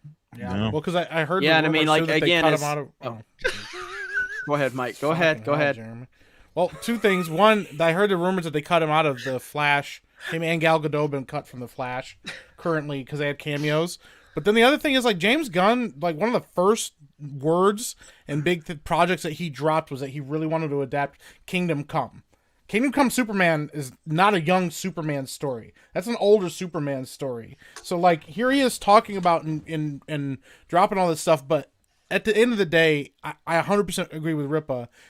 James Gunn wants to do things the way James Gunn wants to do things, and he is not going to be beholden to Henry Cavill, who just walked away from a project because he was like, I don't like how this is going down. And then, he's bringing, Henry Cavill's bringing the expectations of, like, him being done right and being given the Superman project that he deserves, not what James Gunn thinks he's going to get. So James Gunn would have to be beholden to that, and here, like, the funny thing is, to me, he goes, okay, cool, yeah, we're not going to go with that route. And then Henry Cavill's like, cool, all right, I'm just going to do a fucking 40K thing. And everybody was just that excited about it, like that. So it shows you that the star power for Henry Cavill was already there. So it really doesn't make any sense for him to say anything more. If he didn't want to or he wasn't sure yet, just say, hey, we haven't made a decision. But not to just say, no, we're not using Henry Cavill, because now if he goes back, he looks like an idiot, or it looks like he caved. And I kind of feel like he kind of almost pushed.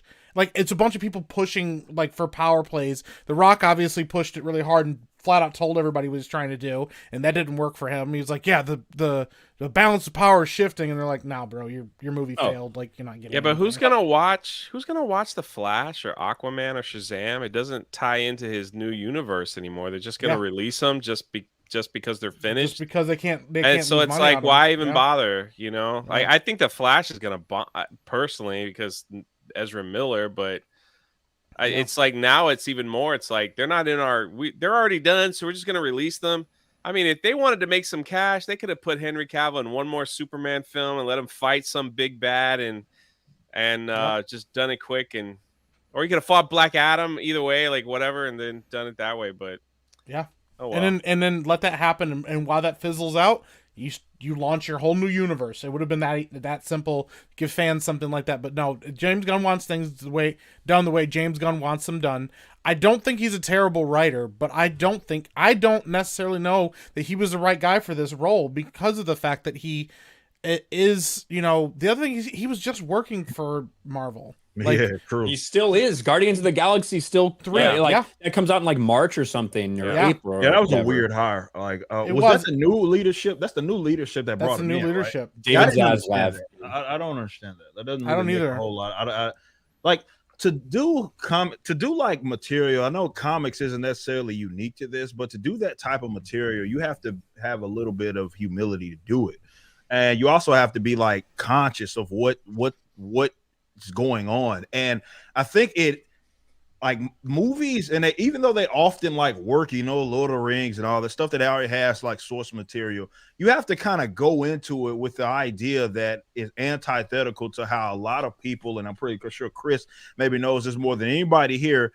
Like a lot of guys are egotistical. A lot of people are. It's about them. It's about kind of them leaving their imprint on whatever it is that they enter into, whether it be them as a director or an actor. They have to leave their imprint on it. It's good for their brand. This is why you see even with the superheroes that are depicted, why you always see them, even though it looks stupid as fuck, they half the time they'll have half their suit on with the mask off or the helmet off or whatever of that. You don't see a whole lot of what we saw with like Urban with Judge Dredd, because this baked into their contract that, hey, they need to know who's playing this role, so they got to see me. Yeah, it's a FaceTime. Yeah, they got to have so much thing. Like I have to be shown on screen X amount of time. So it has a little bit of it's anti. When I mean is like if you're adapting, especially something like comic book, especially when you're talking about dealing with like between Batman and Superman, you were talking about in fiction alone, definitely in the West, two of the most prominent people or characters that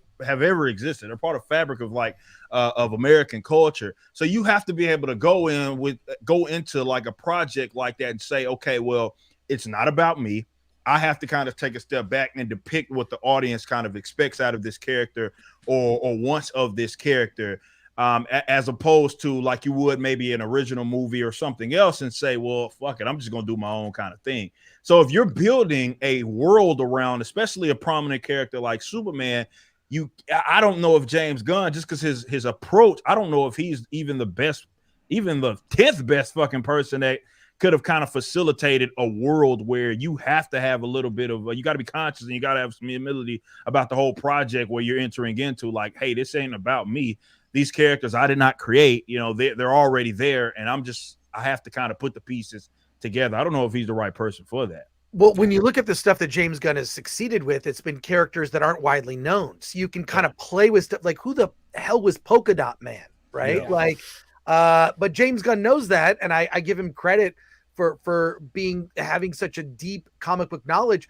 But he's playing with characters he can put his own spin on, his own imprint. He can play with it. He has not dealt with an established character yet. He hasn't done a Batman, a Wonder Woman, or a Superman where he's going to be, under the gun, so to speak, or under the microscope, at least in terms of what his approach is. And do you think that he's going to be able to do a Peter Quill-like Batman or Superman? It's not going to work. No. He's going to have to sublimate. He's going to have to sublimate a little bit of his ego and personality to be able to bring to it something that, you've got all this weight of decades, 80 plus years, whatever, of lore and movies and TV shows and comic books and stories, all of that. And he hasn't done that yet. He made characters that weren't cool, right? Like, or he made them like he added layers to them and made them fully formed, deeper characters. I'm talking about the Suicide Squad and with Guardians of the Galaxy. The first one is still the best. The third one, the trailer looks fun, but that's going to be the swan song for that franchise, I think.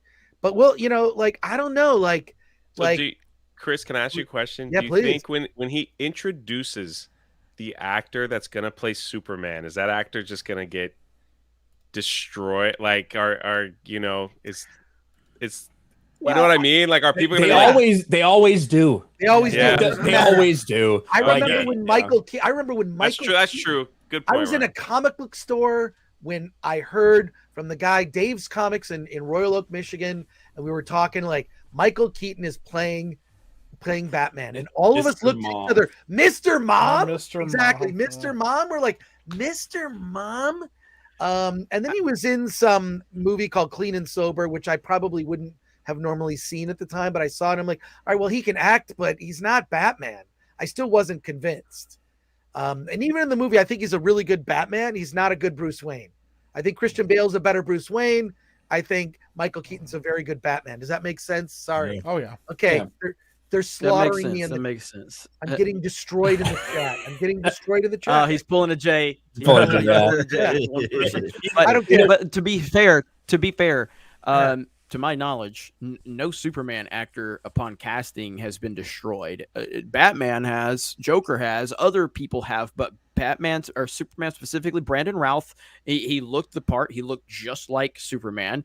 Dean Cain was a great casting. Henry Cavill didn't face a lot of backlash when he was announced. So I think to Jay's point, I think whoever gets announced because of Henry Cavill and because of the way Henry Cavill was treated, I think the person that gets announced Superman is going to get annihilated.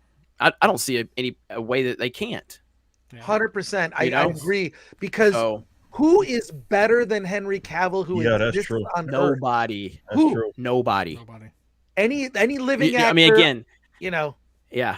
I mean, you're talking like, again, you've got people on this panel that love the Snyderverse, and you got people that don't like it. Me. Everybody will fun, and you got people like Ripa who don't give a fuck about the universe. We're all sitting here telling you Henry Cavill is the best choice, and it's not a debate. It's not. So for him to make that decision, it shows a massive flaw, and it kind of points back to what Ripa and Chris Gore were saying, where the guy's not interested in doing anything for the right reasons. He's doing them for his reasons. Yeah, and 100%. Not a good look. Not a good look. I from the outside perspective, I totally understand why James Gunn is making some of these decisions. I can see why he wants to start with a clean slate, not just for his own reasons, but just in general. Like, it's fucking nuts. It's chaotic as hell. Oh, the other thing he couldn't touch was the Batman 2. That was the other thing that James Gunn was not allowed to touch in terms of when he came in, where it was in production, all those things. Well, did you notice, by the way, that he said that they're going to try to figure out a way to incorporate that? He didn't say that. No, that wasn't him that said that? Yeah, he denied that. Okay, gotcha. Yeah, they said we're hearing reports or that Battinson's going to be the main Batman for the DC, and he's like, yeah, that's not true. Gotcha. So I mean, he said that, at least. Who knows? He could mean anything. But I think you're going to make these decisions, even making an unpopular decision. But if you do think that that's the best way to move forward, you do it. You stick by it. You don't make tweets about it blaming fans for being upset. That's what you don't do, because there are decisions that are tough to make, that everybody from the outside perspective, we probably don't have a full understanding of everything that's going on. And you know what? There's going to be some fucking heat on you for a while. But when you do things like this, it will just make it worse. It will just make those fans that feel disrespected confirm that they're disrespected. And that's, I think, really the big mistake for James Gunn right here. So. I just think he's got to prove he can make a movie that isn't a James Gunn movie, and thus far, I have really enjoyed most of James Gunn's movies. The majority of James, more of them than not. But he makes one kind of movie. I mean, if you look at, you should see the movie Super. It used to be on Netflix. You can find it. Rainn Wilson is in it. It's really good, but it's a lot like Guardians of the Galaxy. It's sort of a superhero movie. Didn't he write Brightburn? No, he was a producer on Brightburn. He was a producer. Yeah, I thought he was a writer. I thought he wrote Brightburn. Nope, he was okay. On Brightburn. I liked Brightburn a lot, but that wasn't a James Gunn feeling movie at all. But I was under the impression he wrote Brightburn. Nope. I looked that up actually. Okay. Nope, he was just a producer on it actually, which is surprising. Okay. But he's got to prove he can do it, and I don't know. I think maybe Zack Snyder made it look easy. Maybe he was still like kind of getting feedback from viewers, like how to maybe make the Snyderverse or a version of the Snyderverse work. I don't know, but I can totally see Aquaman 2 and The Flash premiering on HBO Max. I can see them dumping both of them. I have a friend that's seen at least one of those movies and said it's very good. So it can't be The Flash though. Like I think they would have canceled it if they could. They would have put it on HBO Max if they could. The reality is, as we're seeing with Disney and now Netflix's failures, because there was a big story about Netflix that came out a couple days ago. They are having to pay advertisers back their money because they fell so short of their threshold. The new ad-based tiers that everybody's doing now, because guess what? Streaming isn't fucking profitable. Streaming isn't the gold mine that everybody thought it would be, to the tune of $1.5 billion in losses for Disney. Now everybody's doing these ad tiers to make it basically like cable, to get money from 100 different companies to run ads in between your movies that you're watching. Well, Netflix... It's going to be like TV. Exactly. Netflix fell way short of what they promised advertisers that they would hit in this like Christmas season. So they were forced to pay millions and millions of dollars back to the advertisers. They gave refunds because they're not getting the traffic that they've expected. So for The Flash, you know, they had a choice to cut ties with Ezra Miller and just can the whole thing. They invested way too much fucking money on it to do that. And I think they realized it's not going to bring in any subs. I don't think they can afford to put it on HBO Max for a company that's $56 billion in debt. I think they have to put it out. And even if it makes Black Adam money and still loses money overall, that'll be less worse for them than just taking a $200 million hit. I think it's funny how they try. Remember, they tried the pay-per-view movie thing on the streaming services. Right. It just didn't work. Scarlett So maybe they were hoping that would be something back in the day, but like, because it's like, why pay for it when it's going to be available in 2 months? So someone said Mel Gibson is Green Lantern. I don't think Mel Gibson's Green Lantern works, but I would love Mel Gibson to be in the DCU. I'll fucking sign up right fucking now.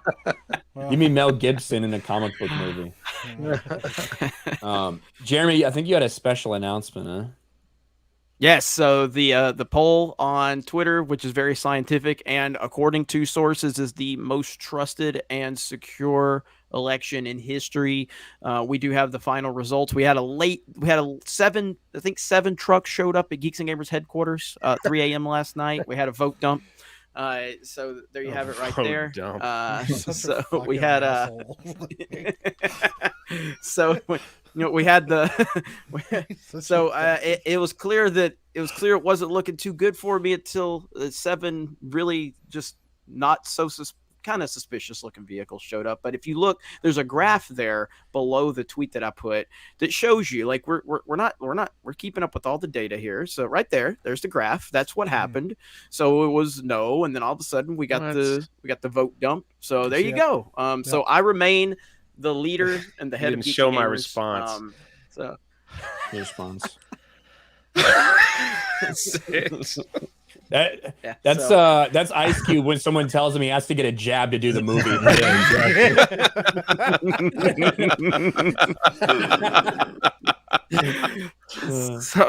So I thank you to all of the Russian, all of the fans that helped vote for me. It was a fun, dude. If you really want some great memes and some great Geeks and Gamers lore, just go to the comment section of that poll that I posted. They were so good. Holy crap. It was so good.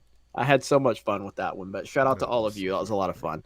So I didn't know how I was going to wiggle out of this thing. And then Ruthie showed me the poll for the Geeks and Gamers fan page. And she's like, you're winning 60-40. I'm like, that's how I'm going to win this one right here. 3 a.m. vote dump, baby. On the fan page. I have a question for Ripa. There has been many people wondering where their ISOM comic is. And I know you said you've been in the warehouse, but today I saw you at a theme park and you're sitting in the front there riding the kiddie ride. That actually passed me. I don't know who's sitting next to you. That's kind of crazy. Could be me. That could be me. That could be Jeremy. That's why he's not on camera. But I'm just doing the inside work for the fans, man. Like it's actually just the guy from Target. It's that guy. Oh my god, that was good. Ripple loves theme parks. Shout out to Park Hoppin'. If you guys want to see cameos from Ripa, he may show up on Park Hoppin' Wednesdays. So. I also did want to I want to plug this. We tweeted out here on the Geeks and Gamers account, and it's also on Locals. This is a Locals exclusive giveaway, guys. But we wanted to boost the signal over here on Twitter. The BenQ projectors, the 4K gaming projectors that retail for somewhere around $1,500 to $1,700. We are going to be doing a giveaway. Big shout out to the guys at BenQ, and it's over there exclusively on Locals. So all you got to do is you got to go to Geeks and Gamers Locals, and you got to leave a comment. That's it. You got to be a supporter. You got to leave a comment. And a week from today, We're going to be picking it. We'll announce the winner on next Tuesday night's main event. So big shout out to Ben Q, and big shout out to some people over at Rumble that we know that and locals that hooked us up with this connection. So definitely, please go. If you want it, go join locals. We actually we got to use that BenQ monitor in Orlando playing Call of Duty Modern Warfare and some other games. Thing was fantastic. Honestly, me and Ryan were trying to figure out. We're like, man, these guys were nice enough. We didn't ask for it. Like, these guys are nice enough to send this to us. They're gonna be pretty disappointed if we say it's dog shit whenever we play it. But it was actually I expected really it to be good. terrible. Yeah, I thought it was gonna be shit. I did too. Yeah, and it was freaking awesome. I loved it. Yeah. So we got to watch Mike. We got to watch Mike get killed over and over again. Oh bullshit! No, I ended that game in a positive KD. Don't even come at me about Modern Warfare skills there. Come on now. No, I was surprised though. I mean, dude, the latency on that thing was really low. I was actually, for a projector, that was actually kind of amazing. I mean, especially for a game like Call of Duty. So. Yeah, and Quentin Daniel says, what about the website subscribers? We got one for the website subscribers as well. Yes. So once we do this giveaway, we'll give it probably a week maybe. And then for Geeks and Gamers Premium members, we're going to mostly, it's really easy to do it on local. So we just have to find a way. We'll probably end up using the Discord or something. But we will do one for Geeks and Gamers Premium members after this. So don't worry about it. Because they were nice to give us two to give away. So. That's right. Let's catch up with a couple of these. Sensei Sloth for 20. My dudes, y'all should check out Rebecca E. Tripp's channel. She does scores, covers of retro gaming music, and after more than 25 years, completed her own Zelda audio story, voice actors, music, etc. And it's absolutely amazing. Nice. What's the name? Rebecca E. Trips with 2 P's. A PP at the end.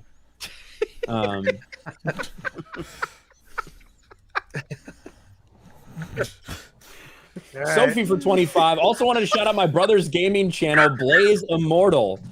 He's been grinding a lot to grow it. Would love to see him happy seeing his channel grow. Merry Christmas, everyone. Thank you, Sophie. That tricky dude for 10. Elon just needs a figurehead to take the flack for him. Yeah, he just needs someone to handle like the regular bullshit. Hey, I hear Bob Chapek. Bob Chapek's looking for a job. So if Elon wanted to hire him, but then continue working behind the scenes, and then Bob Chapek takes the blame, that's a situation we've never seen before. So I'm sure it will work out. What I was kind of hoping was for Jeremy's whole thing. Like after he lost it, he was like, "I got something special planned." I didn't know what it was. I was hoping that he was going to let Jay take over and basically treat Jay like Bob Chapek, and then just come in like a day or two later and just fucking fire him. It's just like dump him out his ass. You know what I mean? Like what happened to Chapek. I thought that would have been a funny, like a funny parallel. Jeremy's like, "No, I got it." Yeah, he ruined it. But Ryan brought it back with the PP joke. I gotta keep it believable, because no one would really think I'd actually let Jay run Geeks and Gamers. So. Nobody thought the Bob Chapek thing would happen. That was crazy. I mean, I read Tuesday night's main event once, and so it could have been. Maybe a one little day. believable. Grandmaster Chris for 5. Hail G&G. Tomorrow's my 25th birthday, and I want to thank you guys and the rest of FNT for keeping me entertained while I work. # we will win. Big shout out, Grandmaster Chris. Yeah. Happy birthday. 25th birthday. 56 minutes early.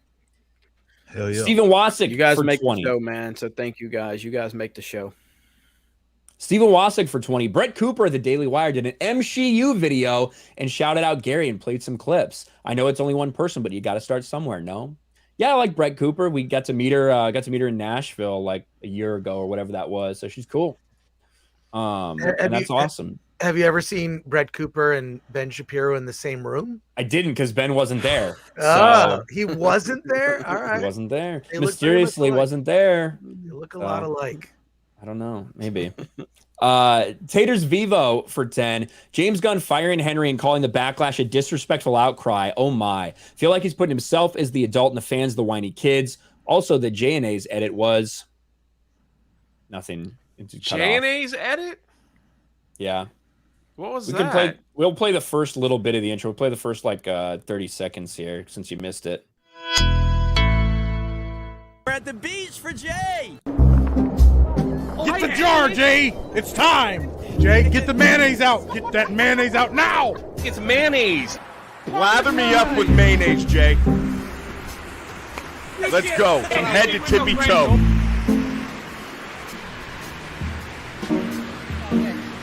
It's J-O-names. Genies, get your J-O today. This is where we at. There's another thing about me on the intro? I got a blue face? It's about you getting a shout out from Asmongold. Oh my god. Oh my god. I gotta see it. I don't want to play it again. Why do you guys use that horrible picture of me on all the memes where my eyes are all squinty? It's the best photo. It's like my head's flat, like everything. Like you guys throw that picture up there, man. Everyone. Gunner for 50. Prince Harry has done the Maori Hookah Warrior dance in New Zealand. That was okay, right? P.S. Many of the island actors in Avatar 2 are Pacific Islanders. Yeah, like to me it was super clear. Like as much as the first one was about kind of Native American culture, this one they brought a lot of kind of Pacific Islander culture to it in terms of the connection to the water, in terms of the fucking like whales and all that shit they were doing. So yeah, it makes sense. Cinema Gulp for 20. Ryan, thanks for the support. Ryan, thanks for the support on helping us get to 500 subs, shipmate, and happy late Pearl Harbor Day. Love the stream and wishing you all a great Christmas. Thank you, Cinema Gulp. I appreciate that. I'm gonna get canceled for doing Blueface now. Thank you. Yeah. Just got a massive super chat. Yeah, I see that. Saw that. Says nothing. What the fuck? 350. Damn. ENTP Diary for 350. And didn't even say anything. Didn't say a goddamn As Ripa thing. says, just drops it, moonwalks out the door. I respect that a I lot. respect it. Yeah. I respect it. Damn. Thank you. Pretty cocky, man. That is amazing. Jay, is that what type of super chat is that? Absolutely amazing. You get a free one. I don't even know where it's at. This stupid thing. Oh man, it was absolutely amazing. There you go. But thank Can we you. move That's on from that, please. No. The huge, but the super chat's very No, not the rude. super. Fucking rude, man. Damn. Thank you so much for that. That is amazing. That's nuts, man. Yeah, it's crazy. Mazit Wazad for 10. I was informed on Twitter that goblins are akin to Jewish people in Harry Potter. These weirdos wouldn't know real racism if it hit them in the face like they do in NYC. Yeah, like God damn. It's pretty good. It's true. Like that's been a long thing. They're like, oh, look it, you made these people run a bank. They must be Jewish. If you're making those assumptions, it might be something wrong with you. So just putting that out there. But yeah, I like the New York thing at the end. Mazit was on. This is my tune for 5. Dan Vask for head of Geeks and Gamers. He's foreign, not eligible. Not eligible. As much as he wants to push January 6th, it's not happening. Okay, he's been pushing January 6th. For those that don't know, freaking Dan. It was like I had a Gary moment on one of my streams on D-Day Cobra. I wasn't looking at the chat for a few minutes, and because I was kind of ranting about something, and then as soon as I look at the chat, Dan has just created a fucking insurrection in my chat about how he's going to take over, and everybody's calling for January 6th and how he's going to take over my channel. And now it's a meme now, which is a pretty damn funny meme. So January 6th, because all you should do with January 6th is meme the fuck out of it, because that's all it is a fucking meme. Yeah. That's all it is. Except for the people still in prison. That's stupid. Well, them, yes. ENTP Diary for 50. I meant to say Merry Christmas, LMAO. I was saving for a 4090. Man, I have not. Thank you, ENTP Diary. We appreciate the follow up, and Merry Christmas to you. I have not seen like a 4090 in person yet. They look fucking massive. I haven't either. They are. So they look like an Xbox. Yeah, well, apparently if you put them inside like some machine, some people were saying that they had to put extra mounts in them because they were like breaking out of the like what holders and stuff. Yeah, so it's a It's a graphics card. But for yeah, your the thing is computer fucking thing. massive and it's super heavy. So. My computer sucks, so it's like, you know. I have a. What kind of graphics card do you have? 17 net card graphics. I need help. Meta PC. I need you. I've been saving for a Meta PC. I'll Actually, use Ryan's code. We can help you. You got a code RK Outpost. Yeah, I'm that's even what I'm wearing the saying. t-shirt Trust today. me, I've been waiting. I've been saving. Look at that. So I'd love to find out. Yeah, Meta computer is PC, like- RK Outpost saved money on a brand new PC. Trust me, it's on my list actually. Buy a Meta PC and use Ryan's code. So there it is. And listen, I don't know if they can do it or not. If anybody can, it's them. They might still be able to get you one by Christmas. They fucking ship them so quick. So, if you still need a last second gift because you forgot for somebody, that important person in your life that you care so much about, you forgot to buy them a fucking present, you can still get a Meta PC. Use code RK Outpost. That's right. Shark 3PO, you're an idiot and everyone knows it. Thanks. He finds the one negative comment. They're all saying it right now. I might be an idiot, but Rip is wearing my hat. So there. Very true. I always wear this damn thing. Rippa didn't deny the first part of your statement. He just says, very true.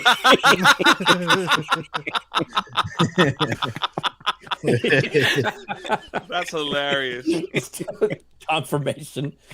All right. Rexton Tor Z for 20. I don't know. It says 20 with an R in front of it. I don't know if it's Russian or what. Hail Brazilian. Oh, yeah, that probably is. Were they rupees or rubles or they call that shit over there? That's Dan. Monopoly money. So this means, well, I won't insult this nice person. Hail, geeks and gamers. What is your opinion about Synthetic Man, if anyone knows him? Were Mahler and his Eat Fat friends fair with his God of War Ragnarok review? I don't know. I haven't watched the God of War Ragnarok review yet. I'm still trying to play that game. Yeah, I'm still trying to play through it. Does anyone know Synthetic Man? Mm-mm. I think Disco Cobra did Disco Cobra just send a super chat about that person as well. He sent one about somebody that was talking about us. Look at Disco Cobra's $20. $20. I'm not sure if anyone here has heard of the Synthetic Man on YouTube. He seems to think people on this side have blacklisted him or something. He was talking on his latest stream that you guys are mostly just grifters. The Synthetic Man. I can't say I've heard of this person. I mean, yeah, I can't blacklist somebody I'm not really familiar with. But I also don't blacklist people. Sometimes there's like in life, there's people you run across that you just don't want to talk to. That's not called blacklisting. It's called you don't want to talk to people. But I don't know who you just Synthetic Man happen is. to not talk to them. Like, yeah, you know what I mean? Like, I don't know who this person is. Synthetic Man looks like he does not ring a bell. Looks like he does gaming content. So I got literally no idea who he is, so I can't blacklist him. That's for sure. But there are people who assume that if someone hasn't talked to them that they're blacklisted. It's really fucking weird. But yeah, man, weird. Not a big deal. Where am I? Ministry of matter of fact, Trump blacklisted me like for the past 76 years of his life. Yeah, even before Jeremy was a fucking. Even before Jeremy was a thought. Stop blacklisting me, Donald Trump. Elon Musk is blacklisting Krista Nova on Twitter because he won't give her blue check mark. So you know that's the standard for Eldon Musk. I'm sorry, she's renamed him to Eldon Musk. What the hell? I wouldn't give you a blue check mark either if you called me that shit. The fuck? He doesn't respect his name. She dead names him. Dead. That's tough. She can't answer for herself. Oh, there she is. Elon Musk. Musk like musky, smell bad. Maybe. Yeah. You have to ask Amber Heard. That is. Ministry of Wrongthink for 10. As long as Elon remains a new owner of Twitter, he won't just fire the new CEO if they go anti-free speech. That he's still going to tweet. So not much is actually changing if you ask me. Yeah, I don't think it'll be a big change. It's going to bring in there somebody that he trusts. So, Big Raj, thumbs up, super sticker. Thank you. Marcus Henry for 10. IShowSpeed does insane reactions and shock bait. You hear what he told that girl if they were the last two people left on Earth? Bruh, I see why he's popular. I don't know. I didn't hear. I imagine it was something like. I'm not going to do the imitation because somebody clip it, so I'm not going to do it. Gunner for Norwegian 50. Jeremy should say, sorry, too many options. We'll redo poll and repost with just no as the option. That thing got nearly 20,000 votes, man. That's crazy. There were so many people that were serious about it, though. They're like, we got to vote it out. This is it. This is our chance, guys. I was searching YouTube if, like, your haters were making a video on it. Do you remember when I made a joke that I'd fired you, and then one of these people that are taught, they were like, I can't believe he got rid of drunk 3PO. Yeah. They actually did it. And I'm like, oh my God. Like, They were so bad. I don't announce when I get rid of people. I don't think that's right. Unless it becomes a publicity thing where I have to address it. I don't say that. But yes, Jay is no longer part of Geeks and Gamers. There it is. It's like once a week at this point. I will say this: Ripa had a great video on Miles Morales. If you haven't seen it, you gotta watch it. I watched it this morning. It was pretty awesome. Yeah, you appreciate that. Tanaroo for $50. Thank you. Holy shit. After Harrison Ford and Warwick Davis, I can't wait to see the next character's suicide check next. Henry Cavill's the White Knight of Geekdom and deserves better. Love the show. Keep up the great work, my friends. Gina Carano is a goddess. Thank you, Tanaroo. We appreciate that, man. Thank you. Hey, shout out to Gina. She's been posting her Canadian bear plushie. Her dog's about to eat it. Well, I don't care if the dog eats it. There's a more interesting thing a dog could do to it that'd be a good story that I wanted to post. That was immediately what I was thinking. I was like, I want to see the aftermath of one of her fucking little dogs getting caught with it alone. Just going to town. That's what I want to see. But we'll see if it happens. I don't know if she'll post that. Hopefully the flap will be down too when it's going. Oh man, it's too far. Remember that? I posted TikTok of a cat humping a toy one time. Yeah. Whatever. Can we get mayonnaise all over it? The Movie House for 10. Chris, I met you back in 2011 at Comic-Con at Walking Dead display. Good guy then, good guy now. My channel just crossed 1,000 subs. Would love to debate y'all on Man of Steel one day. Merry Christmas. Thank you, the Movie House. Thank you. I know who you're going to debate. Well, you got, all of us like it. Yeah, because Ryan and Mike like it. I don't know what Chris's opinion on it is. Steph loves that movie. I bet Chris likes Man of Steel. Chris has been so quiet. No, it holds up better than a lot of stuff. If you look back at like some of the early Marvel stuff, the early DC stuff is like, it's just more interesting. There's, that's a whole other conversation about Man of Steel, because I have problems with it. I think it's just a matter of what? Just kill me. Anytime Jeremy gets, he said he has problems with it. Yeah, I know Jeremy's smiling behind the camera there. No, I it's can't fine. even see his like, fucking look, face. I know he's fine. Like you can look. I understand why people don't like it, but I think there's more in it. The score I think was awesome. Oh my god, the score is amazing. Yeah, the score is amazing. Henry Cavill's amazing. There's some stuff. There's just I find myself returning to those movies rather than like early Marvel. I'm sort of checked out on Marvel, and I've just don't care about Marvel anymore. I mean, with Man of Steel, I say the first 45 minutes of Man of Steel are damn near perfection, and after that it falls apart for me. I love the opening. I love the score. I loved everything on Krypton. It's really good, and the flashbacks and the path he's on, but it just becomes so convoluted and a shit show of just nonsensical action and stupidity that Superman would never do. With bad chemistry with Lois. I think the Krypton scene is cool to like look back on now, especially with like Rebel Moon about to come out and wonder like what that's going to be like. But I think that, man, I agree with Chris about how it holds up. Because when I hadn't watched it for like 5 years, and like last year I think or whatever it was, I turned it on. I'm like, God, I fucking really like this movie. There's stuff to like. I think part of it is tone. There are those scenes in Metropolis where people, Perry's like trying to save some girl, and she's screaming like it's weird. Like that needed to be pulled back a bit. It was a little too realistic, a little too reminiscent of like 9/11 or something. It just seemed a little too intense for what would be a Superman movie. And also he should have been saving people, right? Like he should have been saving and or inspiring other people to save people. I guess that was the point. But I mean, I could definitely go through that movie and debate it. But appreciate it. I love that. I remember what that guy's talking about. Because I love going to San Diego Comic-Con just to hang out with nerds and wait in line. But that Walking Dead thing they did this like Walking Dead obstacle course that was awesome. So you went through the obstacle course. It was like you would run through this obstacle course and you paid to run through it. And there were zombies everywhere and they're kind of taking you through this. And at the end, they do this little thing where they take a black light and you're covered in like stuff like black light stuff from people touching you, the zombies.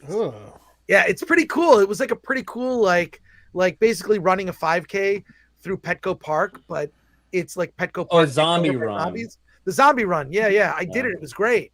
So much fun. Plus they sold beer there. I thought it was awesome.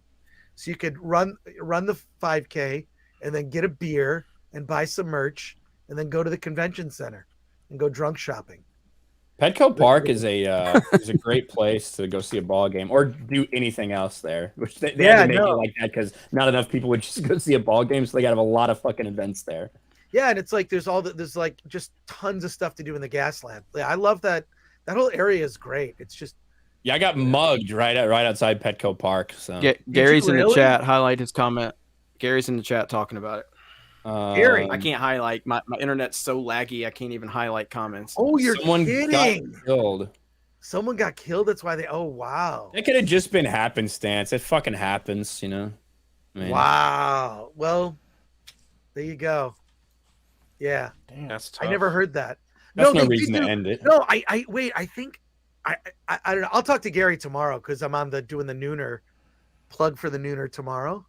And plug for Film Threat, 1 p.m. Pacific time. We'll do our Hollywood on the Rocks. But there was a case where they did a zombie. It was just a zombie walk where people would walk through, and then there was an accident. Yeah, I'll talk to Gary about it tomorrow. Pick that up on the nooner. Speaking of Gary, seems like a good time to plug these. They got extended. We got the plushies over on Makeshift for Gary and for Az. The first batch of FNT plushies. Jeremy was supposed to be there, but he didn't do his in time. So you see here, there's Hot Dog Man Az and Wizard Gary. It's pretty close right here. 920 to 1,000.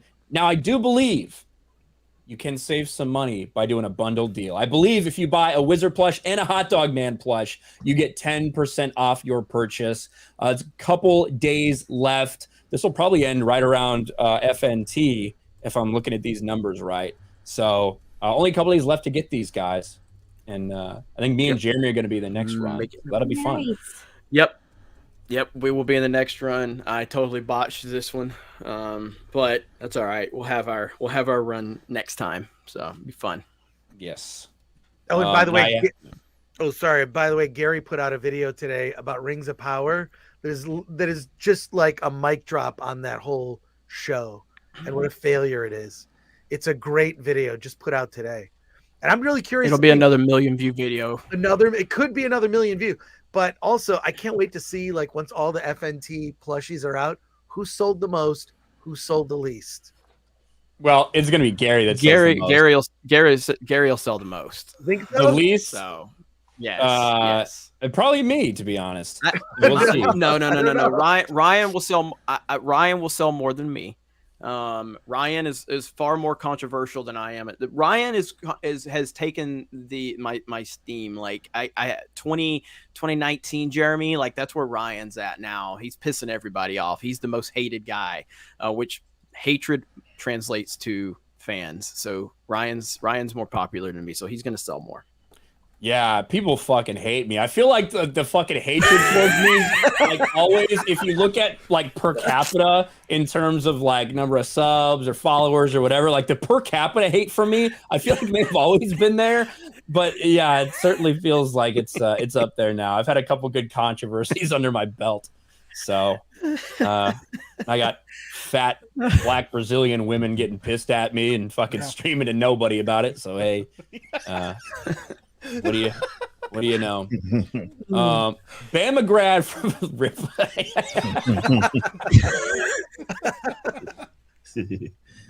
Ripa doesn't laugh much, so whenever I hear fucking giggle, I know he's trying to hold it back.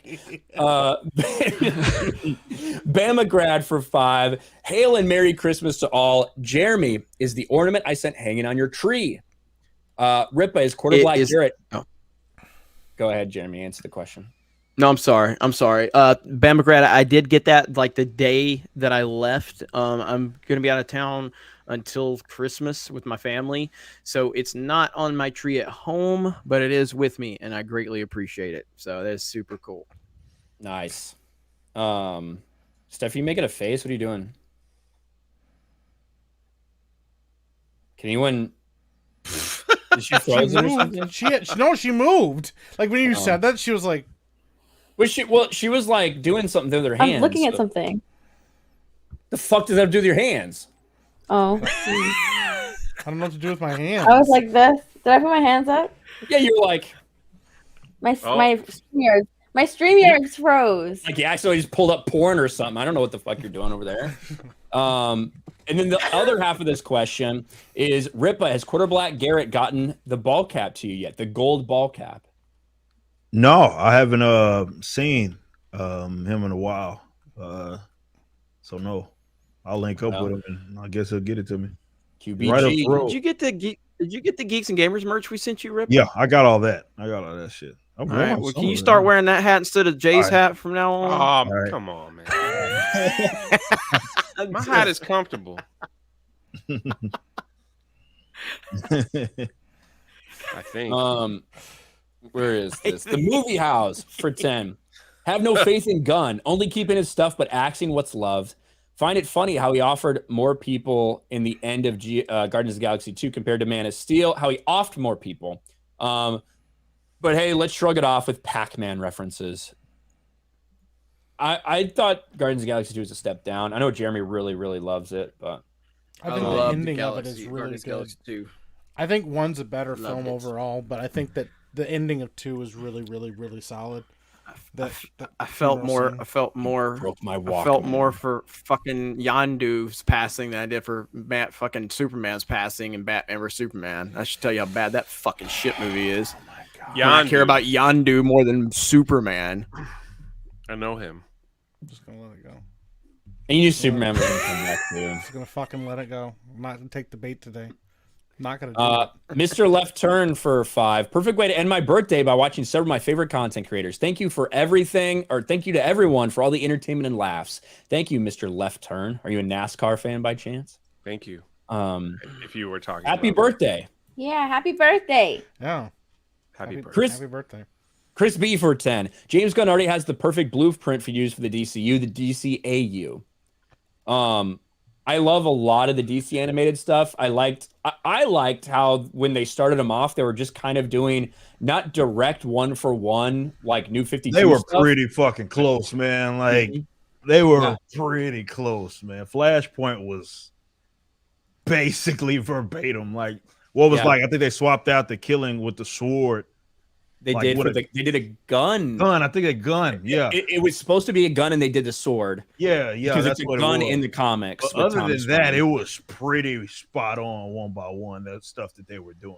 Yeah. You obviously couldn't tell the Flashpoint story because like it's so fucking broad. Even across like other characters and other books and stuff like that. So you couldn't do the whole thing in an hour and a half. But like they kept the basics, and even Justice League War. Like that was. I think they had a couple characters that were maybe swapped. But of course, then they did the Aquaman story and stuff. So I liked it. And, I know a lot of people fucking hated the New 52 for good reasons. I did too. Like, but there's a lot of stuff for good reasons to do it. But I think there was some decent stuff in there. Yeah, it stands on its own. Stuff that came out of that for sure. Mm-hmm. Brown Gaijin for 5. My trust for big media ended October 2000, but when a plane crashed into my hometown. But you can see media corruption into Mr. Smith goes to Washington. Wow, Yeah. that's crazy. Sorry about that. It was 22 years ago. That sounds crazy. Spider Claw for $10. The point Chris made about directors having their own tones is 90% of Hollywood in their egos. Snyder was the same way. Comic characters have their own tones, and movies should center on them. Great. Yeah. Bamagrad for 5. Jay, thanks for getting the jacket to Gina. I owe you. Nah, man, you don't owe me nothing. You've been an awesome supporter of Geeks and Gamers and all of us here. It was a pleasure to meet you in Orlando as you hung out with me and Ryan and all of us that were there in Orlando. You don't owe me anything, man. Like, thank you for just all the support and love and encouragement that you've given to us throughout just throughout the years, man, supporting Geeks and Gamers. So it was my pleasure. It was my pleasure. She loved it. It was great getting to finally meet him. Yeah, he's really cool dude. So it was an honor, awesome. Man. It was an honor. So you don't owe me anything. It's all good. And Jeremy's gone. Oh, fucking dead. Good. Lionel Polo for 10. The lady with the bad hairline from earlier reminds me of Jeff from Rippa's stream. He's probably still trying to find a way to connect ISOM to Luke Cage. Forgot about that. Yeah. Yeah, there was some jackass that jumped in there that was like, he was Power Man, and I went and grabbed like the poster because I had that big ass Luke Cage poster, and I held him next to the ISOM book. I was like, tell me exactly what it is that you're thinking, because he was saying like, well, the color scheme's the same, and I was like, no, it's not. But what do you mean by color scheme? Like, like they do share one similarity, and I wanted them to just go ahead. There is one color that they share. Yeah, if you want to just fucking say it. Yeah, just fucking say it, man. Dude, I love when you retweeted that guy. You're like, just say the fucking N-word. Yeah, I know. I was like, oh my god. He wanted to say it. Like, just fucking say it, man. God damn.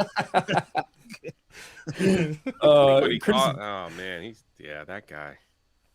Yeah, Chris B for 5. It's a no-win scenario. You have too many persons of color playing the Na'vi, and the question changes. What are you trying to say here? All the person of colors are savages? Exactly. And I guarantee there'll be stories about that too.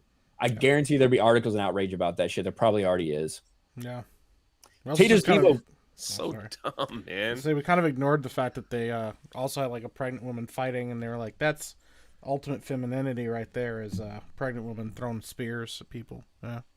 I didn't have an issue like about that as much as other people did, because we're talking about people that clearly are inspired from like old ways of people here on Earth, right? That's what the inspiration is.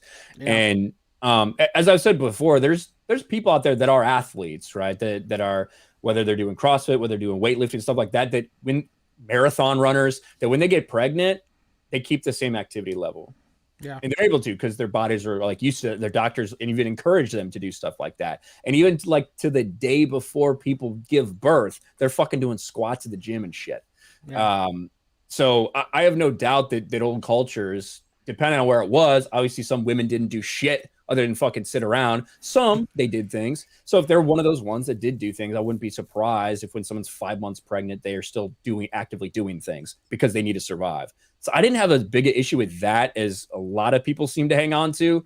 But it would, if they had like really fucking put it out there and been like, look at this. Like there's a fucking 5-minute segment dedicated to fucking pregnant female warrior and everybody doing, how does she do that or whatever. But they were like, oh, no, it's fucking normal. The husband's like, maybe you should stay. She's like, our son or our kid is there. I'm not staying, and leaving. And then there's one shot of her killing one person. And then like, that's it. Yeah. So, I didn't have a problem with it. Tater's Vivo for 10. I meant to say the Janay's edit was okay hand, but I guess something didn't go through. Also, there's some hilarious about Jay laughing at the super chat's name and Ryan just giving him a long, cold stare. Yeah. Curtis D of Montana for 5. I say, if you don't want to be colonized, get bigger and better weapons. Hail Geeks and Gamers. God damn it. Well, James Cameron's also under fire. The reason that the indigenous groups are mad at him is because he's like, I can't help but think that if, like, I think he said the Lakota people, if these people centuries ago could have looked into the future and seen the terrible lives that all their descendants are living, that maybe they would have fought a little bit harder. Like, wow. James Cameron said something like that, No and chill. that's one of the reasons these people are freaking the fuck out. Be like, we're a proud race, blah blah blah. It's like, Jesus Christ, man. Nario returns for 10. If Jeremy steps down, I vote Ryan as new head. I also need some of that J&A's. No, you don't want that J&A's. It comes out of his wiggler. Ooh. FX Caliber for 2. Robert Downey What? Jr. Never said any of that stuff. You guys made that up. I didn't make anything Or up. did I say it? No, I'm sorry, probably. Ryan. Go ahead. FX Caliber for 2. Robert Downey Jr. is my favorite black actor. God damn. What do you mean, Tropic you Thunder. Yeah, that's pretty Patty Q for 10. Isom 2. Enter the Eggman. That's not the name of the. What else? The Eggman arc. Yeah, the Eggman coming. Eggman arc. Yeah, man, that'd be a funny little inside joke for sure. What is this retarded picture here? Yeah. Oh shit. Jesus Christ, man. It's Real Ripper with Ryan. Why they get Ryan in? The picture I posted with Ryan in that hat, your eyes were not like that. No, this is from a screenshot of a stream. I don't know why my eyes are so big. Oh. Usually they look small, but that's weird. But thank you, Soldier Spirit. Where am I? Robert Wiles for 2. The Rock played a one-legged cripple. Who cares? He did. He was fucking climbing around skyscrapers and shit, right?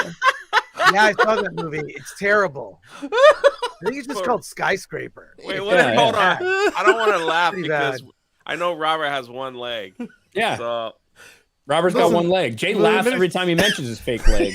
With many times he told me he's gonna beat people to death with that leg. I didn't know it was like a joke because, like, I remember the first time I said something and Jay starts laughing. I probably was like, Jay, what the fuck, bro? He's like, I do it every time. I mean, it's not fake. Like it's real, but it's just like, he has a real fake leg. Yeah. And so, yeah, it was just funny because he'll be like, hey, I finally get my fake leg in, and Jay'll be like, he's like, Jesus.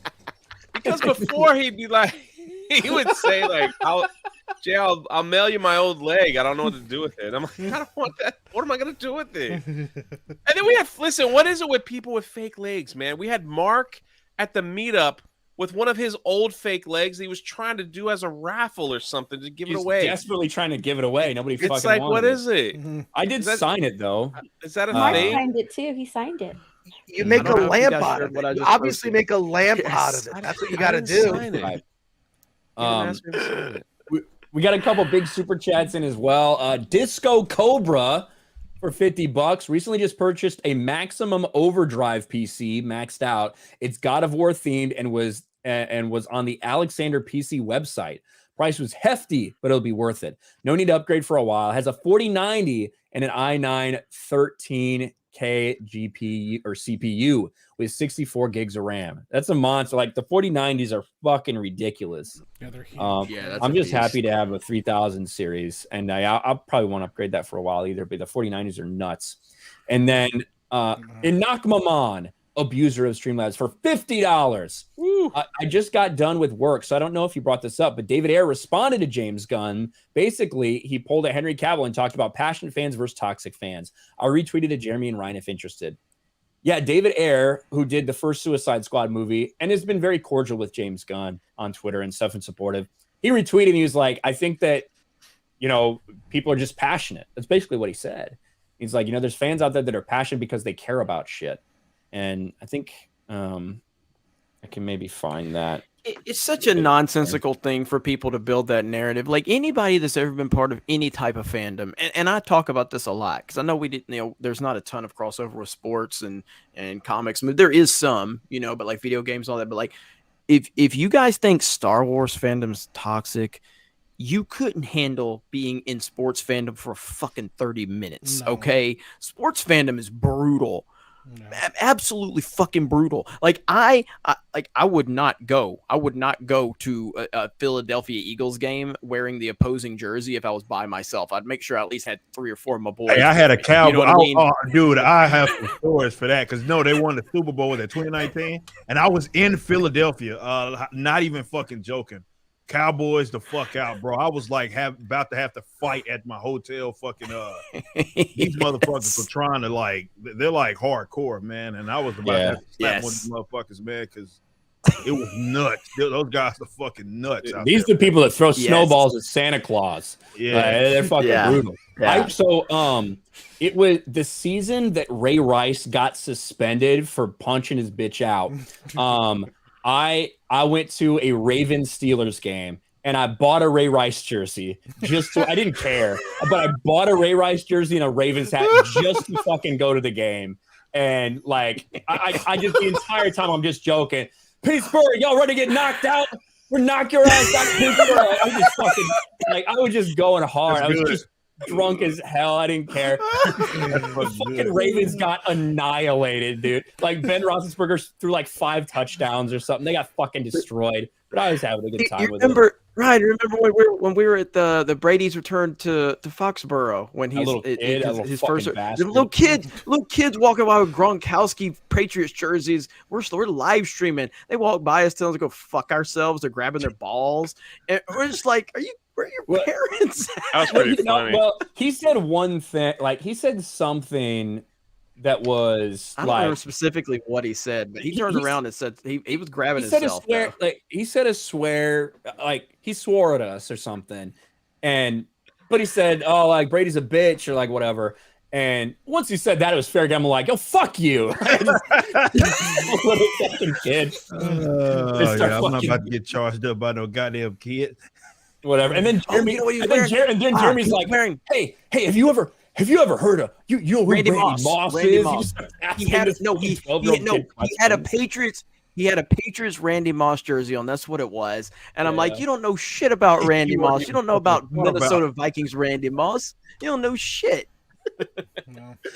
But yeah, sports fandom, fandom in general is all about arguing, fighting. Hell yeah. And when I say fighting, I'm not talking about physical fighting, but confrontations, talking shit.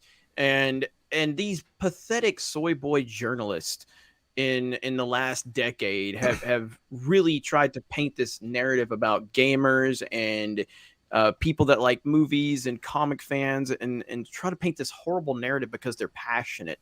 And it's like, without passion, you have nothing. You have nothing. There is nothing wrong with passion. Absolutely not. Passion is what fuels so much of fandom. And that narrative is just it's built by people that know nothing about fandom. That narrative has been built by those losers. And to bring that back to here, this is David Ayer retweeting James Gunn. I always saw the negativity as a testament to the power of these characters. There's something deeply mythological in them that ignites passion on both sides. Damn, David. That's all he said. Yeah, that's good. And then you had articles written that are like, David Ayer defends harassment that James Gunn receives. So yeah, defending the alt-right. Defends the alt-right. Probably. Good Lord. They're gonna slap a MAGA hat on him now for that tweet. Probably.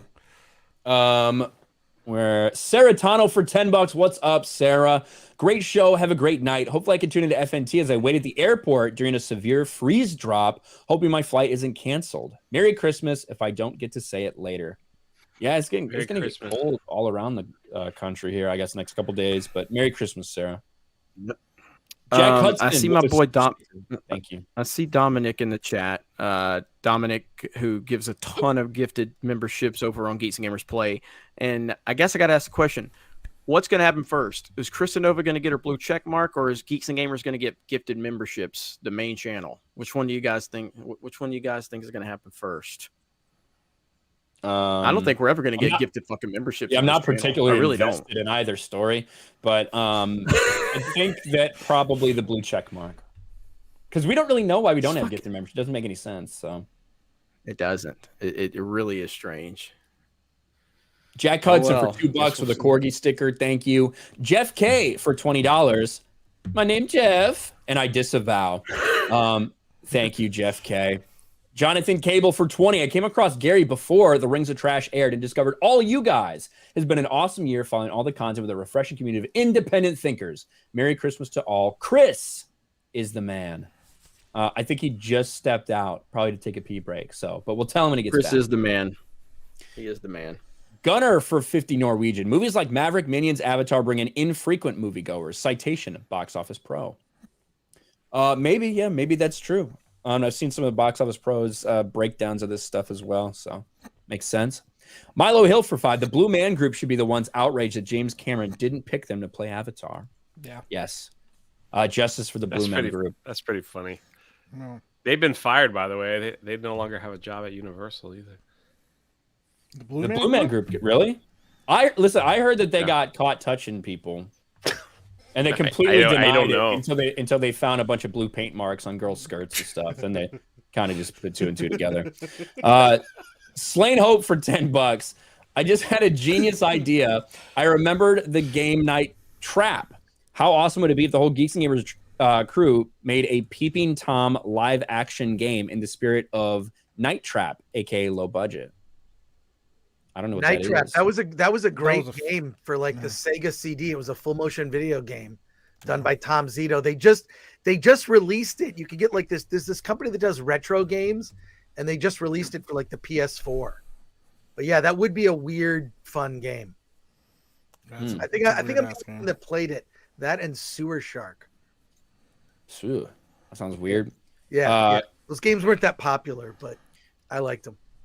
Jonathan Cable, when you were gone, or it might be Jonathan Coble. Sorry, it's tough to read this. I think Jonathan Coble says, Merry Christmas to all, and Chris is the man, right when you left. Chris. I'll take it. I'll take it. Thank you. Graham Paltikin for 2. WDU mean nothing to look forward to. Epic verse. Oh, what do you mean nothing to look forward to? Epic verse. I'm working on it. You got that. It's going to be more than that. Anak Maman. Yeah, come on, Mike. It could have been a sell right there. I literally have nothing to sell right now. We're in the middle of so many projects, bro. I don't. Yeah, I'm like, keep waiting because I got more stuff to show you. Yeah, hey, you're right. Epic Verse. We have so many projects we are working on. I can't even tell you the details of what we are developing, but you guys should be hyped. Go follow Epic Verse all over social media. The things you're going to see is going to blow your mind. Thank you for reading the script I sent you. Good job. Yeah. Anak Maman for 20. I'd rather argue with Jeremy over the merits of Man of Steel than argue with English Football Club is the best. You do that and you receive a Glasgow smile. I'm sorry, I find that more toxic than comic book fans. Yeah, Europeans take their soccer really fucking seriously. Like the fucking end of the world. So, yeah. I'm not a big soccer guy. I don't even call it football. It's called soccer. Yeah, it's soccer. Oh. Ghost Rider for 5. The best Star Wars sequel is the one that didn't get made. Duel of the Fates. True, it needed to work, but the unfinished script is better than what we got. I think it would have been better. It's still shit, in my opinion. Because, like, I don't really think that Colin Trevorrow is like some excellent filmmaker or anything like that. I thought Jurassic World Dominion is one of the worst things I've ever fucking seen in history. But like Duel of the Fates, yeah, it brought a lot of these things in and did make it a little more interesting. At the end of the day, the sequel trilogy was doomed from the beginning. From the first time they decided to put out Force Awakens and that was their stepping stone, disaster. And then Last Jedi made things even worse, and Duel of the Fates, like it couldn't have been done. Like it could not have been done with the way things they wanted Carrie Fisher to do, who was fucking dead anyway. But I wasn't super all impressed with it when it came out, but I know a lot of people would have liked it more than Rise of Skywalker. That's for sure. Dominic, for $100, consider this my last super chat. I love you all, but I'd rather put my money through G&G, RK Outpost, Ripaverse, Epicverse, and that weird ass Troon thing Jay does. Sick of giving to YouTube. Can you blame me? Not at all. Hey, I can't blame you at all. And Dominic, I appreciate. Give it a minute, Jay. But I appreciate you. I personally I know that there's a big complaint about like super chats and YouTube's cut. Like, I personally have no problem with YouTube taking their cut. Like, I heard Tim Cool talking about this the other day, where he talked about when they upload some of their members only stuff and how much it cost them to house a website to run video and house video. It is an ungodly amount to run a website. That's why I'm so thankful for what Rumble and Odyssey are doing, because it's not easy. There's a reason that YouTube is the #1 game in town, because it's hard to duplicate what they've done. It's really difficult and really expensive. And YouTube doesn't even profit, by the way. Like YouTube, they're running the negative. You know what I mean? But again, that's not to say I don't respect and 100% what you're saying. And obviously, all of us have avenues in which you can support us. I'm pretty sure Locals is now rolling out gifted memberships over there. I don't know how it works yet. So I believe you can. And hey, listen, if there's anybody you know right now, again, if you forgot to get somebody a gift, you want to give somebody for Christmas, you can do that. If you go to the Geeks and Gamers community and you're a supporter and you want to give that to somebody else, a month or something like that, all you got to do is send it to their email, and it's basically a link that includes a free, I think you can do multiple ones. Not 100% sure, but you can do that and gift support to somebody else that whether somebody in your family that you think might enjoy it, whatever. So you can do that, and Locals has rolled that out now. Yeah, and I know they're probably got it is pretty cool, and so we're gonna try to start doing more stuff over there as time allows, and obviously with us getting down to Orlando and all of that, that's gonna open up opportunities for us. But there's some great platforms out there, and then obviously everything Rip is doing, and Jay, floor is yours now, buddy. What? I didn't have anything to say. I know. I just wanted to randomly throw it at you to make it awkward. I didn't understand the last part of his super chat, but I really appreciate the support. Dominic's great. Dominic's great. Yeah, he's awesome, man. He's awesome. Something about Troons. I don't know. I figured it was an inside joke that you got. There's a lot of inside jokes that I forgot. So I remember, then I forget. That's pretty much where I'm at. The Camberwell carrot for Aussie 5. Pink is a color, damn it. Don't know what the fuck that means. Thank you. Flash over on Locals. Sorry, I just got to this, man. Says, Merry Christmas to the G&G family. We're just getting started. Yes, sir. Yes, sir. We absolutely are. Flash always dropping that Rip-a-verse merch he's got going. So. Hell yeah. That's right. Yeah. James Peterson for 5 over on Rumble. It's a Wonderful Life Fathom event. Last day tomorrow, the 21st. See you there. I didn't know that. That's pretty cool, actually. Yeah. So those Fathom events are pretty neat. Odyssey, over on Odyssey, who's this chat from? Odyssey Patron with 100 bits, not bits, but library coin. Jay and the Elite Fan for 5. Shout out to Melanie Mack, who had to go to the ER last night. I saw that. She got dehydrated, had to go to the ER, get some fluids. So sounds like she's resting up. So yeah, shout out to Melanie. Luckily, she's all good now. Love to see her on TNME again. I'm sure we'll get her on again in the future. Oh yeah, Thank I'm sure. you, JM. We'll probably get her on. She was great when we had her on, and I told her she's welcome on anytime. So I'm sure we can get her back on after we get the holidays behind us. So hopefully she gets to feeling better. Somebody said in the chat, "Ever change, Jay? We need a dumb one to elevate the rest." You didn't spell never right. West Fuji, thank you. All right, sorry. I thought that was funny. Gunner for 20 Norwegian. In Norse, Viking, blue man meant black person. Okay. Wait, what? Gunner for 20 Norwegian. In Norse, blue man meant black person. Didn't know that. I did not. Bird up for 5. Yes, a G&G retro game stream. Let's go. I want to hear Ambient Rage Mike scream his way through Battletoads. Yeah, that's yeah. You're gonna see a lot more like gaming focused stuff from me on this channel, and probably on some other stuff as well. And I'll talk to Stuttering Craig about doing some stuff with him. Shout out to him from Screw Attack, old Screw Attack days. But he's got his own thing going. Doing his Craig Talks News, I think is his other channel. Yeah. So yeah, man. So it's good stuff. A lot of retro gaming is just the best, man. It really is. Yeah. So trying to Rip, have you ever heard of this guy called Black Pete? Who's like a European Black Peter? Christmas. Black Peter, yeah. Yeah, he's part. He rolls with what's his Krampus. It's not a good thing. It's bad. Yeah. So bad. In the Netherlands, there is like, I don't know if he's like Santa Claus's assistant or something. No, he like the elf. He jumps down the chimney and shit, right? Yeah. Yes. He rolls with. He typically rolls with fucking Krampus. Yeah. Yeah. This is. Are you gonna show a picture? This is what they do in Europe. They all wear blackface, yeah, because it's supposed to be like the chimney shit, yeah. Black Pete. No. Black Pete. It's like a controversy every Christmas. It's so fucking bad. Yeah, but Jeez. like, Why ain't that on the news here? That's like Algeria Network. What the heck? Al Jazeera. Al Jazeera? Did I say it? It happens in the Netherlands, and it's like the origination of that. There probably wasn't a fucking black person in the country when they started doing that shit. You know what I mean?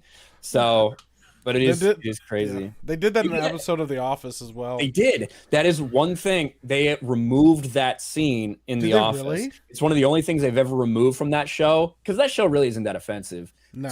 Just to be real, but they did a scene where they were doing like some fucking a Dwight Schrute Christmas, and he was telling him about this Black Peter, and people were like, "Is that the really offensive fucking blackface person? You better not be doing that." He's like, "No, of course I would." And he like makes a quick text, and you see Dwight's assistant fucking get the text and then turn around. And he's just in full blackface, like walks back to the car.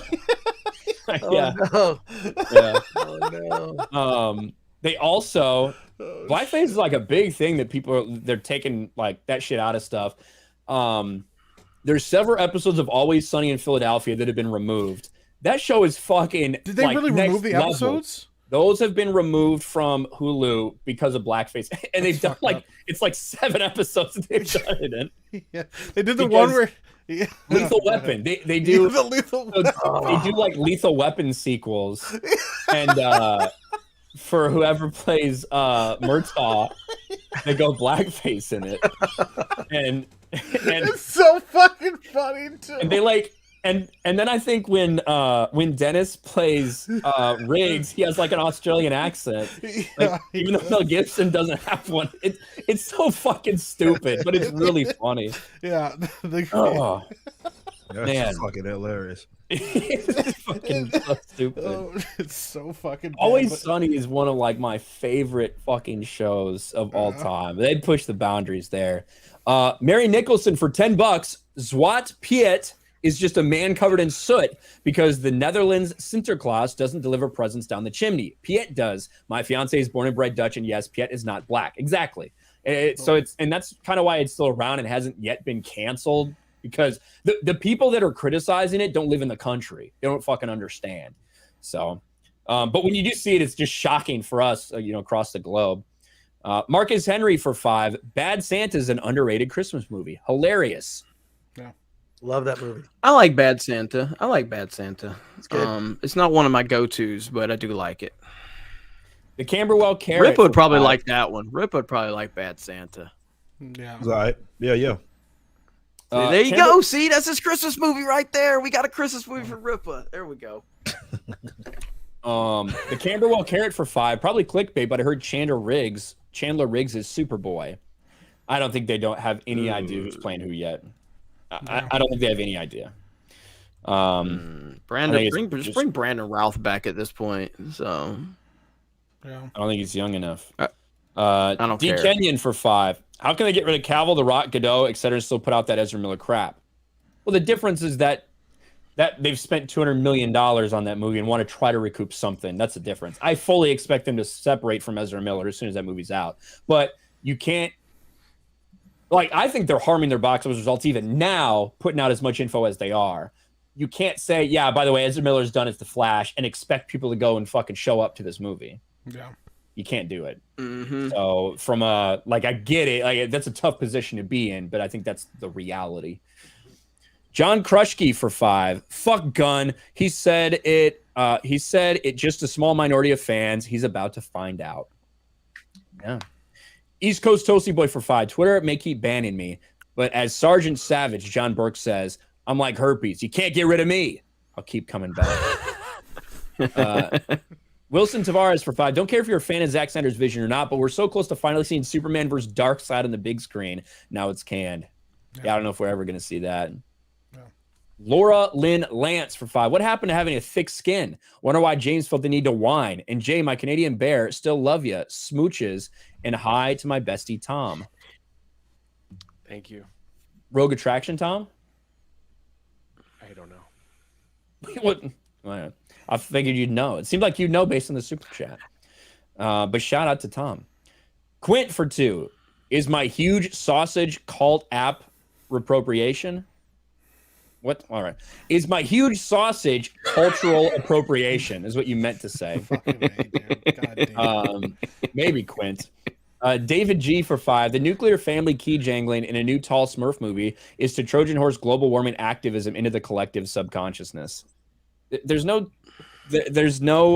Trojan horse about Avatar. It's very obvious about what like the underlying things are. I also don't think it affects anyone at all. I don't think it makes anyone want to save the turtle. Like the fact that there's a whaling scene, whaling's not even a problem. Yeah. Like that's not a thing. Like the entire world universally fucking is not okay with that shit. Yeah. It hasn't been for like decades or something. So yeah, I don't think it's moving too many people that way. Josh Krushke for 2. Would they want to pay Cavill what he's worth? I'm sure they would. I'm sure they're going to pay somebody a good chunk of money. Yeah. I don't think money has anything to do with it. Yeah. MMA Crease King for 5. Sub G&G family. Just want to say I'm over the MCU, DCU, and Star Wars. Rippa said there's no excuse for the West to be losing to anime. Merry Christmas. Thank you. That's Crease my boy, King. MMA Crease King. And he's a big fan. He met him at Anime Matsuri. He's awesome. He's always in the chat. But he was calling me out for my Man of Steel take. Because, that's how we roll at Geeks and Gamers, man. It's not an echo chamber. He was all like, no, Jeremy's off his rocker with his Man of Steel comments. So that's cool, the first man. time I met Jeremy, I I told him I thought Clone Wars was gay and shit. So and I fucking hired him. So that's right. Mary Nicholson for 5. Oh, have you guys heard the newest leaks for the Ahsoka series that Ahsoka is going to go see alternate realities of what things could have been, that she's going to be the one on Mustafar to fight Anakin, that there's going to be stuff from her. Like, it is just Dave Filoni's masturbatory fantasies about Ahsoka. Like, it's just fucking so much at this point. Yep. I think it's like anything else. With it doesn't, you got to have leadership. You have no leadership at Lucasfilm. I think Dave Filoni is extremely talented and can be extremely utilized if he has proper leadership. There's no leadership. They let Rian Johnson do whatever he wanted. What did Rian Johnson do when he had someone leading him, when he's directing Breaking Bad? He gave us some of the best Breaking Bad ever. When you let him just run wild and do whatever the fuck he wants, he gives us the biggest shit pie we've ever seen in Star Wars. It's just so there's nobody overseeing anything at Lucasfilm. It's never going to get fixed. It's never going to be right. It's bad. If that works for you, congratulations. I'm so checked out on Star Wars, man. Yeah. Mm-hmm. Yes, can't wait to see more of Ahsoka and Anakin, even though the story should have been over a long time ago. Mary Nicholson for 5. Henry Cavill's a treasure and must be protected. Maybe I'm weird, but I think if he never has a family, it'll be kind of a shame. I mean, he's fucking that chick they're doing 40K with, so, maybe they'll have a mistake and, hey, have a family. Jesker James for $5. Can't wait for Jennifer Lawrence to be the first Superman. Yes. Marty Frozzy 5. I was pretty sure hoping that Elon Poe was a trap so he could find all the duplicate and bot accounts. And I think he knew that he was going to step down, obviously. Flowers for 2. Flash film sounds nothing like the Flashpoint story. That's not actually true. The Flashpoint movie does kind of sound like the Flashpoint story, except instead of Thomas Wayne as your different version of Batman, it's going to be Michael Keaton's Batman. Instead of them finding Superman underground in Metropolis as a fucking science research, they're going to find Supergirl. You know, so there are like some, when we hear the plot outline, there are some like super similarities between it, but unfortunately it's just they've changed a lot of things. So that's how I see it anyway. Tommy reviews for 2. Chris, have you watched Mad God yet? I just got it. Yeah, I've seen it. It's great. That's the Phil Tippett animated movie. He spent 30 years working on it. It's I think it's probably best viewed if you're stoned. So it's weird. It's weird. So yeah, I have seen it. It's bizarre. And I think, is like I said, I talked about this last time we had Chris on, but it's like what Film Threat is doing. You guys should be subscribed to Film Threat because he covers the films that most of us don't even hear about. He's going to tell you about them, and that's the great thing about Film Threat. He sees almost everything possible. So if there's things that are flying under the radar, you're going to find out about it from Film Threat, and he's going to tell you if it's worth your time. So keep up the good work, my friend. Thank you very much. No, it's sort of like also when we're, you know, at a time when like so much stuff is garbage, it's good to have like, all right, well, here's some little indie movies or some foreign film like RRR to check out, you know. So there you go. James Peterson for 5. Can Jay get Jim Brewer on FNT? And I got news for you. I don't know if Jay can. I might be able to. Because I met Jim Brewer in Nashville. So that, yeah, we definitely should actually. Get him on FNT. He was funny as fuck. So I'm sure that'd be cool. Yeah. Alex for $1. Thank you. Chris Torby for Aussie $7.99. Why is it everybody's fucking birthday today? What the hell? 9 months ago, all your fucking parents were fucking like rabbits. Chris Torby for Aussie $7.99. Today's the last day of my 20s. Just want to say thank you guys for an awesome year of entertainment. You guys are the best. Merry Christmas to you all. Thank you, Chris. Happy birthday. Spirian for 2. A thumbs up super sticker. Thank you, Spirian. Thank you. Quint for 5. I ran out of bait, so I rigged my Canadian bear plushie instead and caught a record haul that day. Congratulations. There you go, Quint. From a certain point of view for 5, when did James Gunn turn into Colonel Sanders? I think when he stopped dyeing his hair. Like he stopped dyeing his hair, and overnight he changed. I think he looks less like a lesbian with the gray hair. He looks very. You guys know what I'm talking. I mean, like he kind of looks like a lesbian, like with his brown hair. At least I think so. Quint for 5. I have a confession to make. When I'm alone at sea and wanting to reach for my Canadian bear plushie.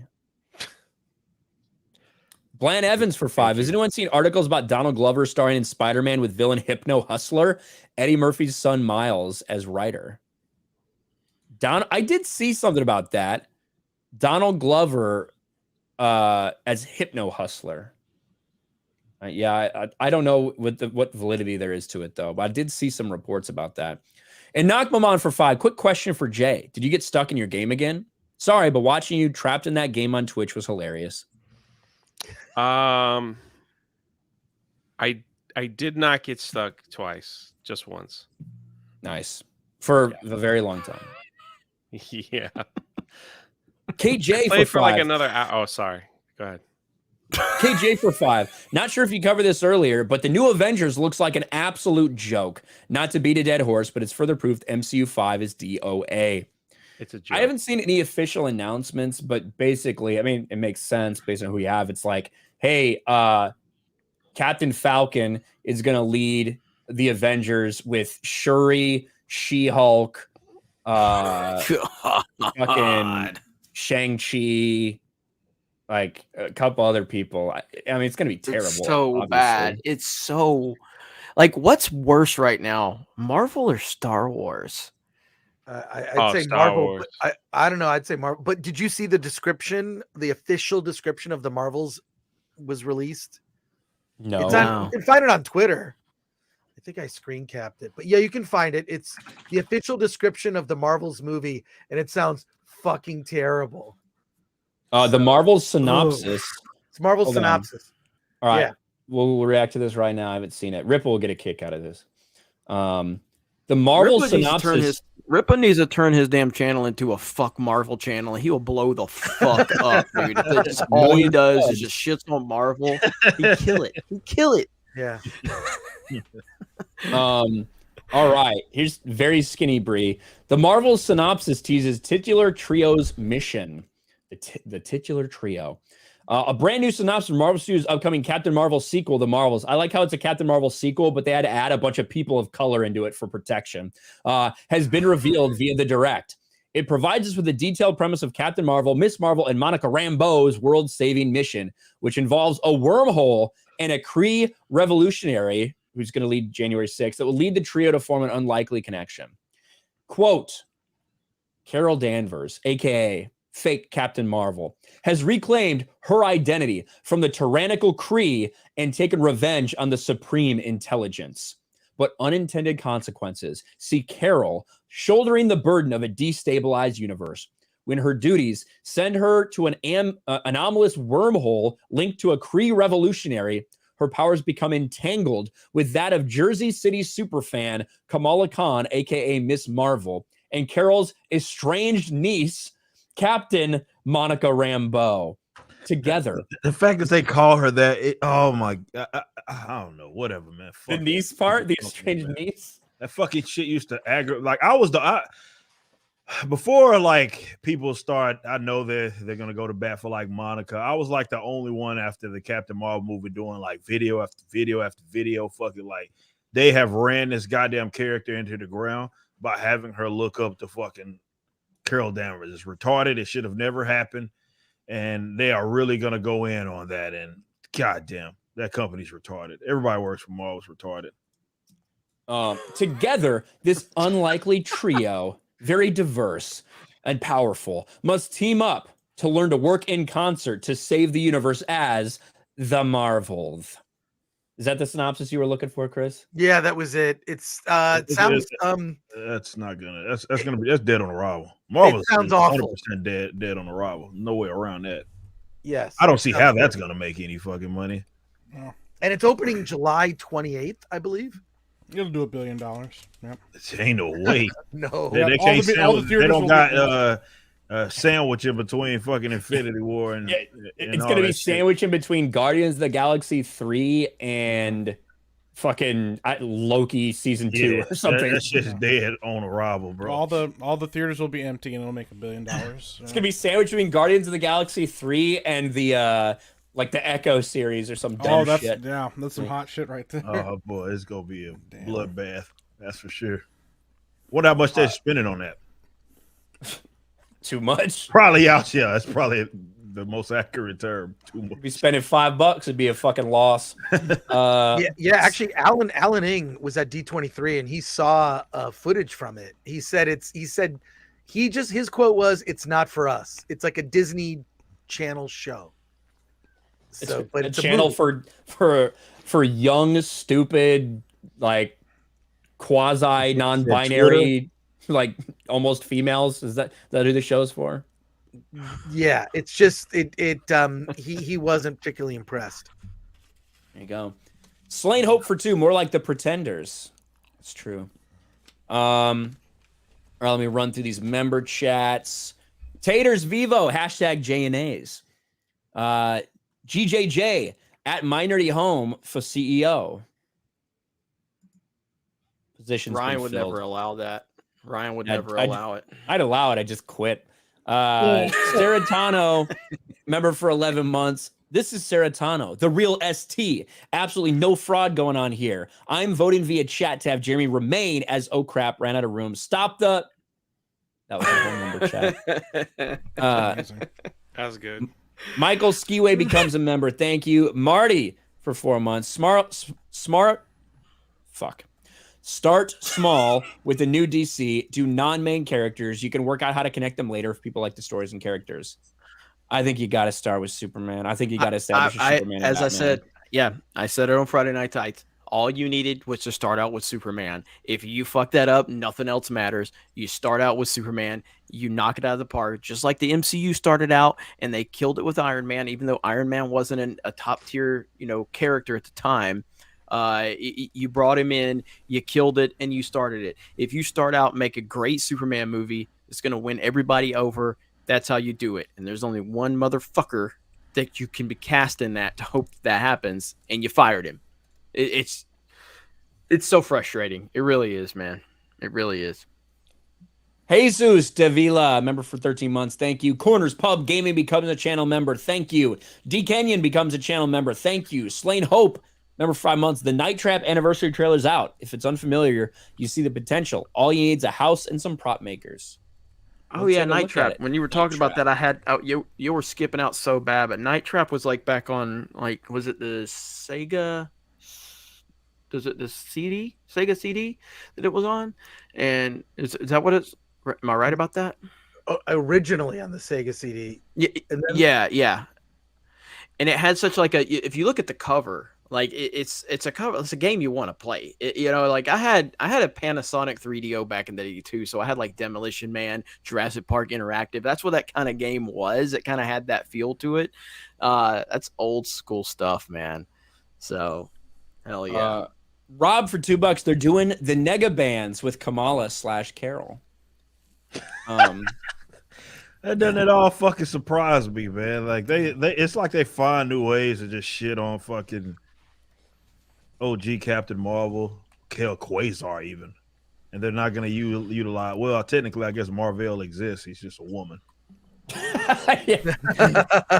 It's rough, man. We're used to seeing the characters race swap, not old gender swapped. Yeah, like that shit was weird, man. I was so angry watching that fucking movie, man. I think for sure, like of all the Marvel movies, watching Captain Marvel made me the angriest. Most people just thought it was dumb, but you got real pissed. I was fucking heated, man. I was like, because I didn't know anything about that. I had no idea about that going into that they were doing that going into that movie. And when I saw that shit, and when they were like, her name's Marvel, I was like, they're not fucking serious. And they were dead ass fucking serious. Deeds, Minnesota for $5. I'm sad you don't see us on Rumble. We see you guys over there. The guys would like a hey from Steph. That's you. Hey, sorry, I was muted.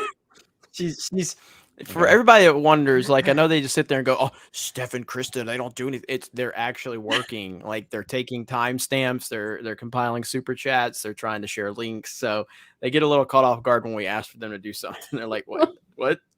So Hi. There you go. Hi. And another one from Deeds. Steph, please say hi to us before you leave. Hi. There you go. They're working. They're working hard. They're making Nikes for us. All right. We're all caught up there. LeBron has no issue with it, so you know. Make sure I'm caught up on Streamlabs as well, real quick. Well, I want to say while Ryan's doing it, thanks for Ryan for hosting, because there's no way I could host it with my internet connection like it is. But great having Chris on. Really do appreciate it. Always great to have Chris on. So whatever you have going on, Chris, plug away. Oh, let's see. Gary from Nerdrotic just DM'd me. No Nerdrotic Nooner tomorrow, but I will be doing Film Threat. We do a show called Hollywood on the Rocks, and we'll be talking about the movie Babylon with Margot Robbie and a bunch of other stuff, indie stuff, whatever. An interview with the director of The Mean One, and then we have a special Film Threat holiday special on Friday. So join us on Friday on the Film Threat YouTube channel. I thought we were going to do a White Elephant gift exchange. So I brought some gifts. Can I show you what gifts I brought? Yes. All right. Last time you brought a gift, it didn't go over. Did you send that thing to me? You said you were going to, Chris. Wait, what did I say I was going to send you? Oh yes, that book. Okay, yes, I actually got the book. I just got the book. I got to mail it to you. Okay, so this is for Jay. It's a little. It's a lanyard. There. This is. Thank you. This is for anyone, a boy or a girl. It's an ornament, a Christmas Karen. Wow, look at that. There you are. Let's see. I've got some ball deodorant for Ryan right there. Oh, nice. I from fucking Vans. need that shit. Yeah. It's hot in my room. Florida. There you go. And then I don't know who's going to want this. I've got, because I get the Oscar screeners, so this is going to be perfect. We have women talking. That is not for me. That is or she said, Either one. Oh, You can have. dude, I cannot tell. I got a lot of flack for putting Harvey Weinstein laughing in my thumbnail for that movie Bombing. Holy shit. And then, here's a ball wipe. I think that can also go to Prop Ryan. mop. And then this is actually literally this book has gone through so many white elephants. I can't even tell you. It's Chris Stuckman's The Film Buff's Bucket List. Wow. And I don't know if you know Chris, and I used to watch him all the time. I used to watch Chris Stuckman all the time. I don't Yeah. watch him as much as I used to anymore. I'm a Jeremy Johns guy. I thought I would learn about a lot of Jeremy the movies in here are all movies I've seen. They're not really very interesting. It's movies, kind of but old, literally, right? Yeah. This is but I did get that book. Oh my god, it's hilarious. That book is hilarious. Should I go get it? Yeah, you can. Yeah, you can get it. Okay, I got all a couple right, I'll be right Streamlabs back. to read. I'll be right back. Grundy Peebo for 3. Hey, Jeremy, I watched Muppets Christmas Carol for the first time and loved it. It's really cute. My favorite song is It Feels Like Christmas. And Ripa, I love your detractor debate vids. Please do more if you can. That is high-class entertainment. A lot of them don't agree, man. It's hard for me to do all those. But I love to do more of them. But usually when I offer them, they'll try to find a way to weasel out of it. Like one of the retards, if you follow my Twitter, he's just a guy that's done videos, I think, on everybody here. And I asked him, and he was like, I'm not going to debate. He says, I guess I spread misinformation. He said he's not going to debate me, but he wants me to go on his channel so he can comic book quiz me. Yeah. What kind of gay ass shit is that? Like, not even a joke. Not even a joke. And I was like, what the fuck? These like, the people that call you like a comic book tourist or something? well, yeah, he's one of them. Yeah, but he's like, he pulled that one out today. He was like, to quiz me. I was like, not even joking. If you see my Twitter, you'll see who I'm talking about. That was the most bizarre kind of way to weasel out of actually having a dispute with me or a discussion with me that I've heard of a guy trying to say that he wanted to just quiz me. Like, I know you probably that's just kind of gay, bro. I ain't really interested in just going on to be fucking quizzed or some I'm random doing my quiz show. Shit. I ain't really. That's not really my thing, man. Well, he did this thing because that guy, I know Ripa doesn't remember this, but he originally called out Ripa just at the beginning of the Ripaverse launch, and he was like, debate me, and Ripa was like, you can come right on my show, man, it's free. He's like, you'd like that, wouldn't you? Because you catch me. And he goes, no, we can stream at the same time together. He's like, yeah, that's what you like, wouldn't it? And then he backed off. And then somebody was like, bro, he said you could do your thing. And he goes, I don't debate people that are spreading misinformation. Yeah, that's what he said. Yeah. Like, what? Like, and then he just like a couple days ago was like, I'm just gonna start kicking the hornet's nest again. Ripa, debate me. And then he's like, no, it's not a debate. I'm gonna quiz I just want to quiz you. I was like, what is that? Like, I'm not interested. Let me tickle your feet, Ripa. Come on, just come on my show. What? I was like, that's so weird, man. The quiz show. That's so weird. The Quizler. Get you on my quiz show. That book. Oh my god. Oh yes. Chris, I feel less guilty. What's the name right there? What's that guy's name? I never can pronounce his name. What's his name? The guy that wrote the anti-racist baby shit. Victor Varnado is written and illustrated by Victor Varnado. But here, racism is bad. I'm gonna let Ryan read this one. Yeah. Everyone counts. All right, so everyone counts. Number these races from best to worst. And I believe the answer key is if you numbered the races, you are a racist. It's probably what it is. I had to guess. Yeah. So this thing is Oh no. Oh man. Oh god. Some of this stuff I don't think I can show. I just can't show it. There's no way. Chris sent me a PDF version of it so that I can print it out and do the activities at home. You should do the activities on a stream. Ryan, you totally should just do a couple of them on a stream. They have activities. Yeah. Yeah, it's what it is. It's the anti-racism activity book. You got to practice. Like crossword puzzle? No, it just showed it. Number these races from best to worst. That was the first activity you showed. Were you watching? Okay. I saw that, but he said activities, so I was asking for their more. Oh, there are more activities in the book. Yes. Yeah. I like what it says on the yellow sticker on the front. What? says, I feel less guilty. Right. Yeah. Yeah. I was gonna say to Ripa too. I thought this was kind of funny because you showed that you had your Miles Morales comic books, and they're like, if you really liked comics, they wouldn't be in such good condition. Yeah, yeah, yeah. They were like, you'd fuck those things up; they'd be all nasty and gross. What? Like, why would I do that? Definitely. Oh man, these guys are stupid. That was my favorite. That like, yeah, you loved it. It's a projection, man. How these guys operate, they're all like everything they know about a fucking comic book character is on the fucking front page of some fandom wiki page, and that's why I can make a lot of money in the speculator market, because retarded people like that who will spend X amount of $1,000 maybe for fucking Miles Morales or Ultimate Comic Spider-Man, which doesn't mean shit to me, but that's why I got the bitch graded. Yeah. Because I know it's going to be worth some money. Titty smacker for $3. Do you think Elon will buy YouTube next? I don't think he's got the money laying around. That's how aggressive you say it. It's an aggressive name. The man's name is Titty Smacker.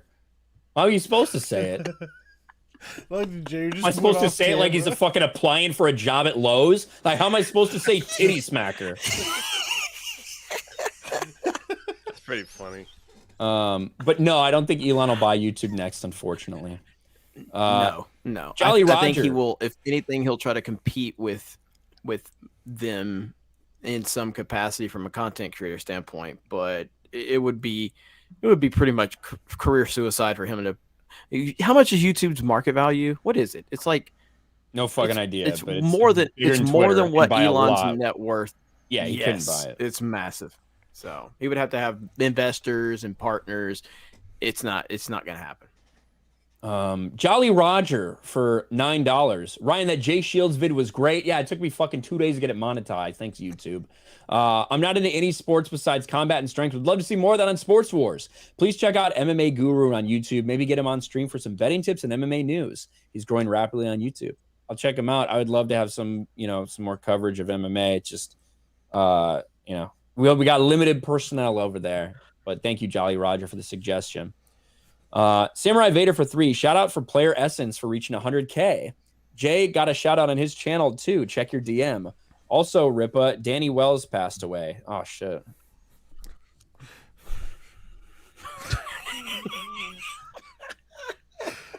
Someday he's gonna tell us somebody who actually passed away today, and we're gonna be disrespectful because we won't know.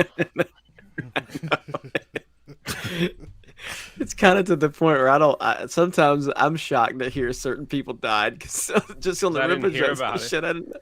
It's like I didn't know they died. Deeds, Minnesota for $3. I gave a couple Rumble rants to Steph to say, hey guys on Rumble, please see us. We got you, Deeds. We were just doing them in a certain order, so she already said hi. She's probably fucking muted again. Hello. Flag Ninja. Well, no. I got a quiz for you. Thank you, Flag Ninja. Rudy. That was funny. Rudy Bernie is for 10.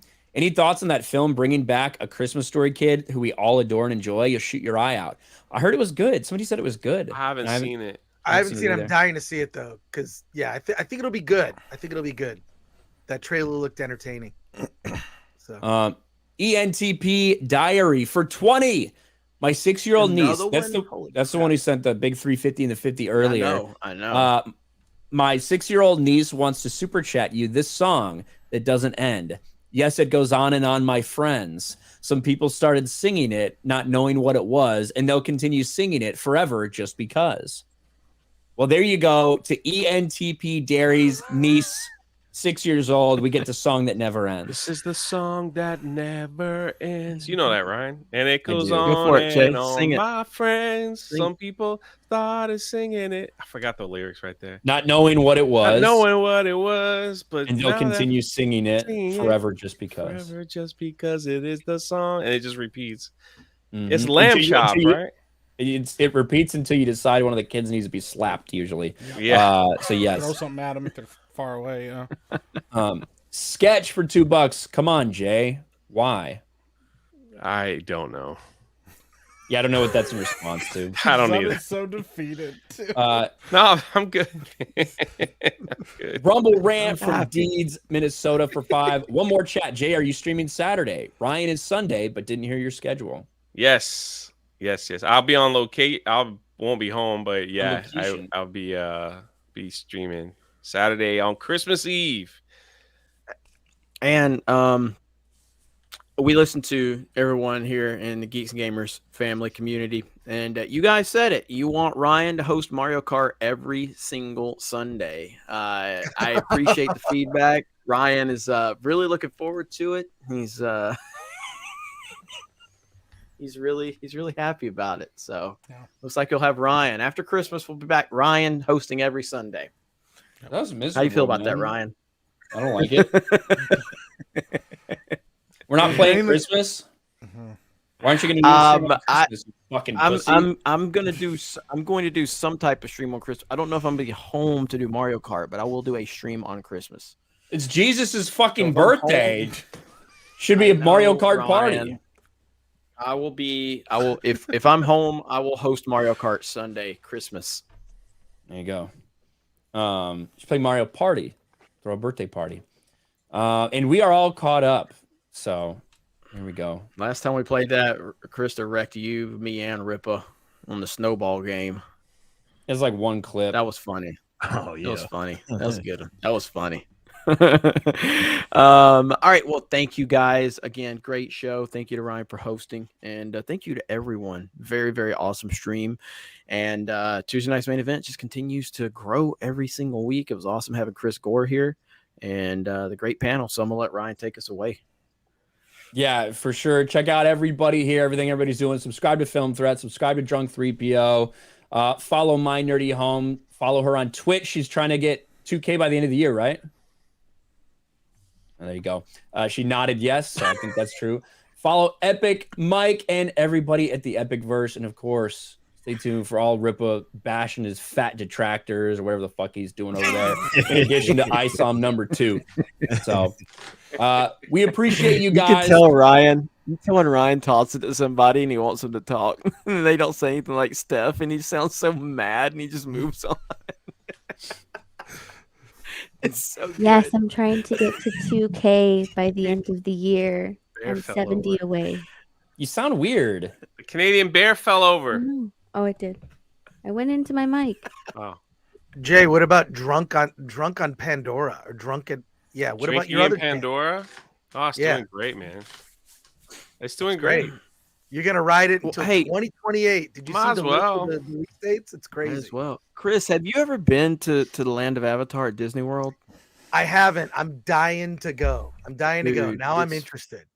It's I hear it's great. phenomenal. It's great. fucking phenomenal.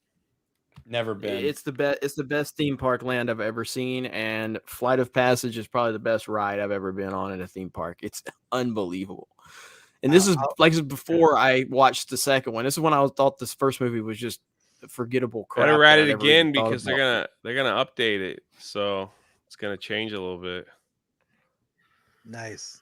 It's gonna And then the Galactic Star Cruiser. You better go there quick because I feel like it's gonna get shut down. I tried, man. I tried to work every angle to get me and Ryan on that thing for free, and they haven't got back to me yet. But the sad thing is, our man Donkey, who knows all of us, who always shouts us out when we're there, is leaving January 17th. So the Universal let me know. They're like, hey, if the crew's around, let us know when, and if he's gonna be there, he would love for us all to come down and see him one last time. So I think you got that. The clip is in the saved clips, Ryan, of the more recent one with Jay there with Donkey and Shrek. But I think we should get Chris Gore to, once we get set up in Orlando. I think we need to fly Chris out to do a park hopping tour. That'd be awesome. And do the Geeks and Gamers tour at the house and everything. I think we can make that happen. I'd love it. I heard that the world's largest McDonald's is in Orlando. Is that true? And they have pizza. And they serve pizza. That's crazy. I just saw a video on that. Yep. Something else to visit. That's great. That's right. All right. Thank you, everybody. Is your voice Downs? Like Down syndrome? No. Yes. Sure. What? Did you read a I love chat? how Ryan's trying to end it, and Jay just My finds bad. a random I just time. wanted to, like, I just wanted to Jay's just clear like, that up. do I have Down syndrome? I'm Wait. retarded.